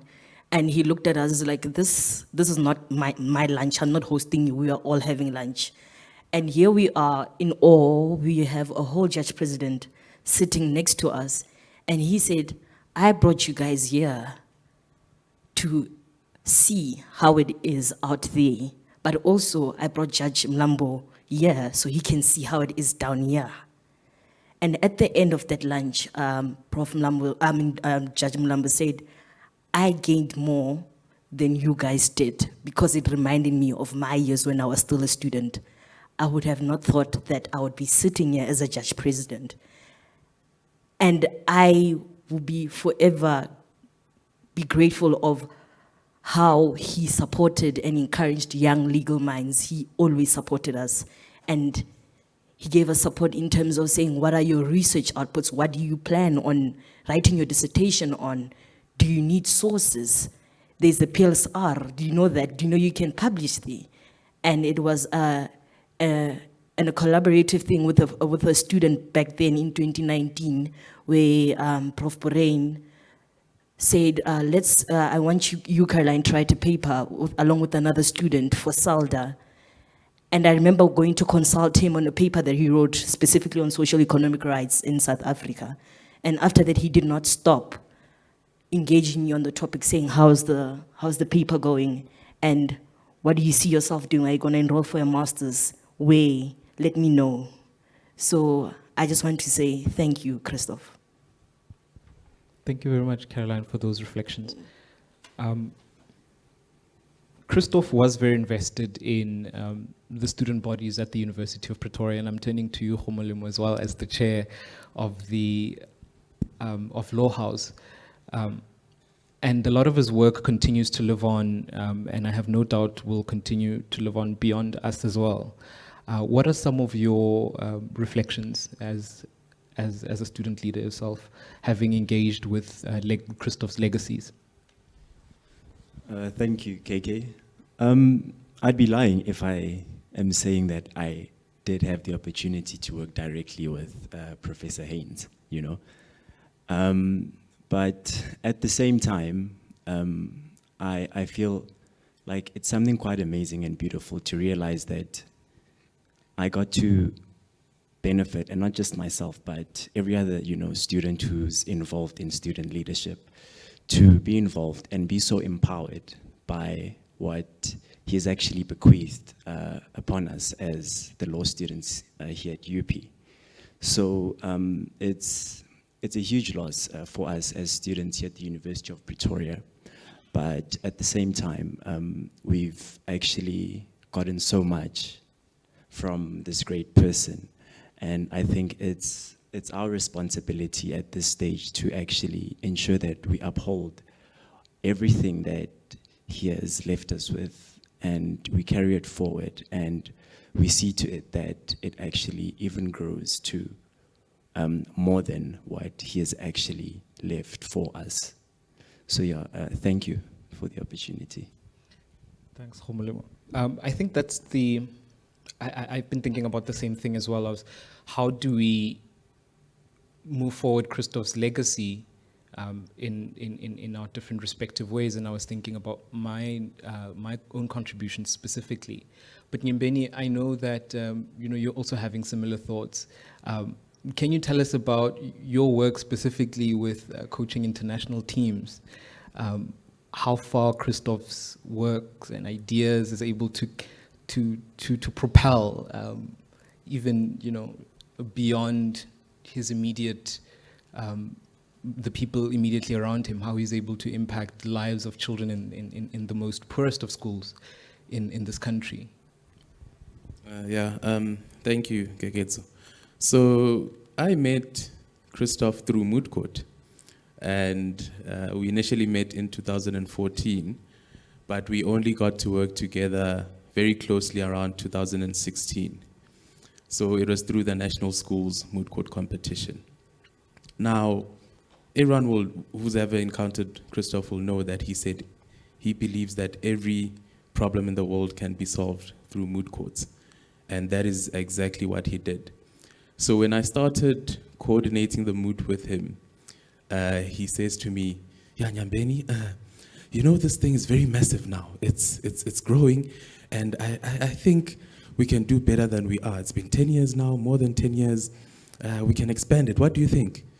Prof, yes, that's a good idea, but it's a national schools moot court competition. Yeah, but think of it from a continental perspective.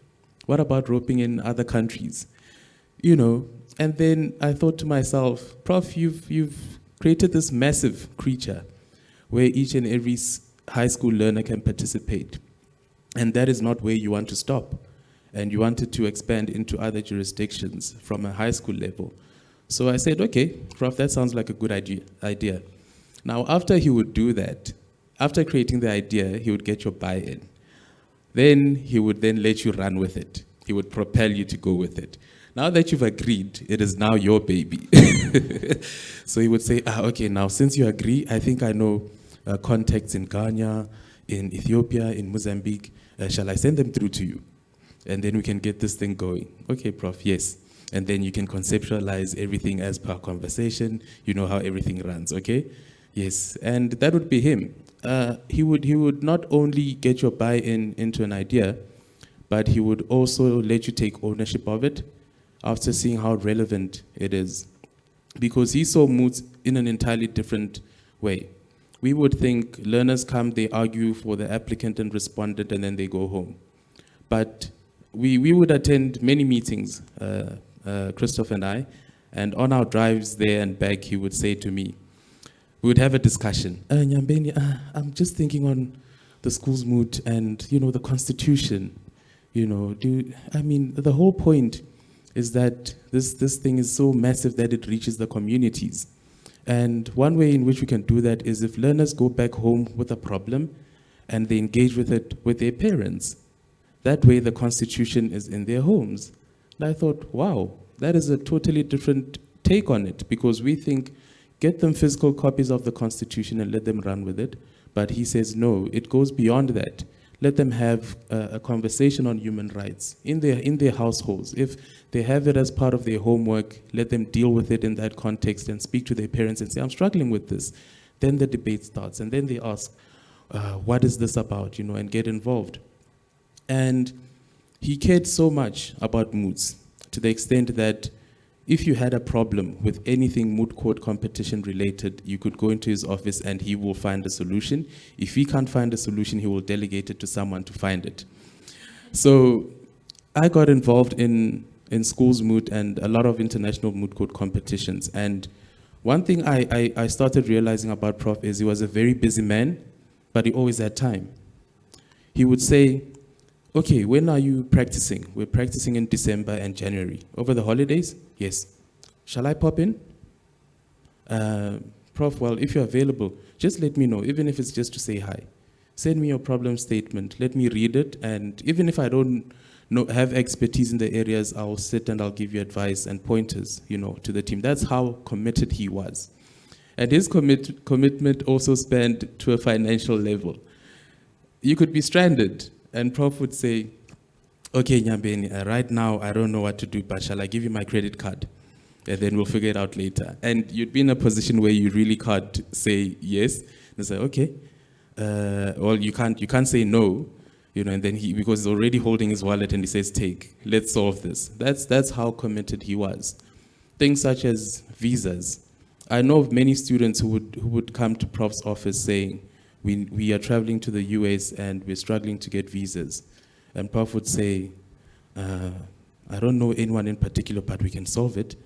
And he would get involved to that level and follow up constantly until he knows that you're on the flight and until he knows that you've arrived where you need to. Call me, let me know, no matter what time it is.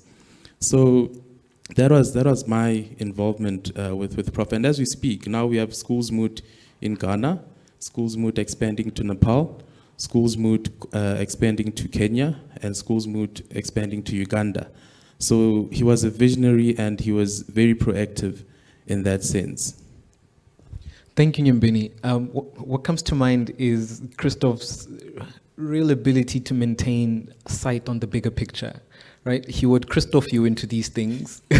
You'd have to work with the Department of Education, which is not a small feat. But even in your frustration, he would be able to center you and remind you of the bigger picture, that this is why we got involved in the first place and this is why we agreed to it in the first place. And he always celebrated students' achievements as well. We have a wall of fame in the faculty where we have all the mooters' names up, and we're here to celebrate him today. And it's so much to celebrate. In my emotional processing, on the way here, I was trying to imagine, if I had a tummy bug that morning in 2009 and I didn't meet him or I couldn't compete in the schools moot. And I wondered what my life would have looked like. I think having met Christof undeniably enriched my life in ways that I couldn't imagine as a kid. And I'll be forever grateful to him for that and to his family for allowing us to share in Christof's life as well. And to his family, I'd like to say that actually there isn't anything to say. This is a deep loss. There are no words. I hope you find acceptance, comfort in knowing that he did so much for us. And thank you. And I think with that, we'll close the session. Thank you, Prof.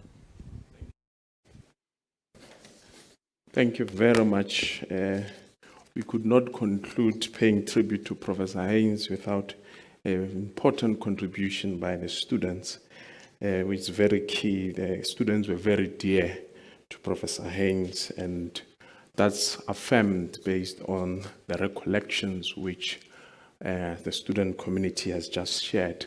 And Homolemo, Mr. Sibeko, as chair of Law House, COVID is just an enemy for this year, but we'll definitely strive to have a proper faculty festival where we will theme it.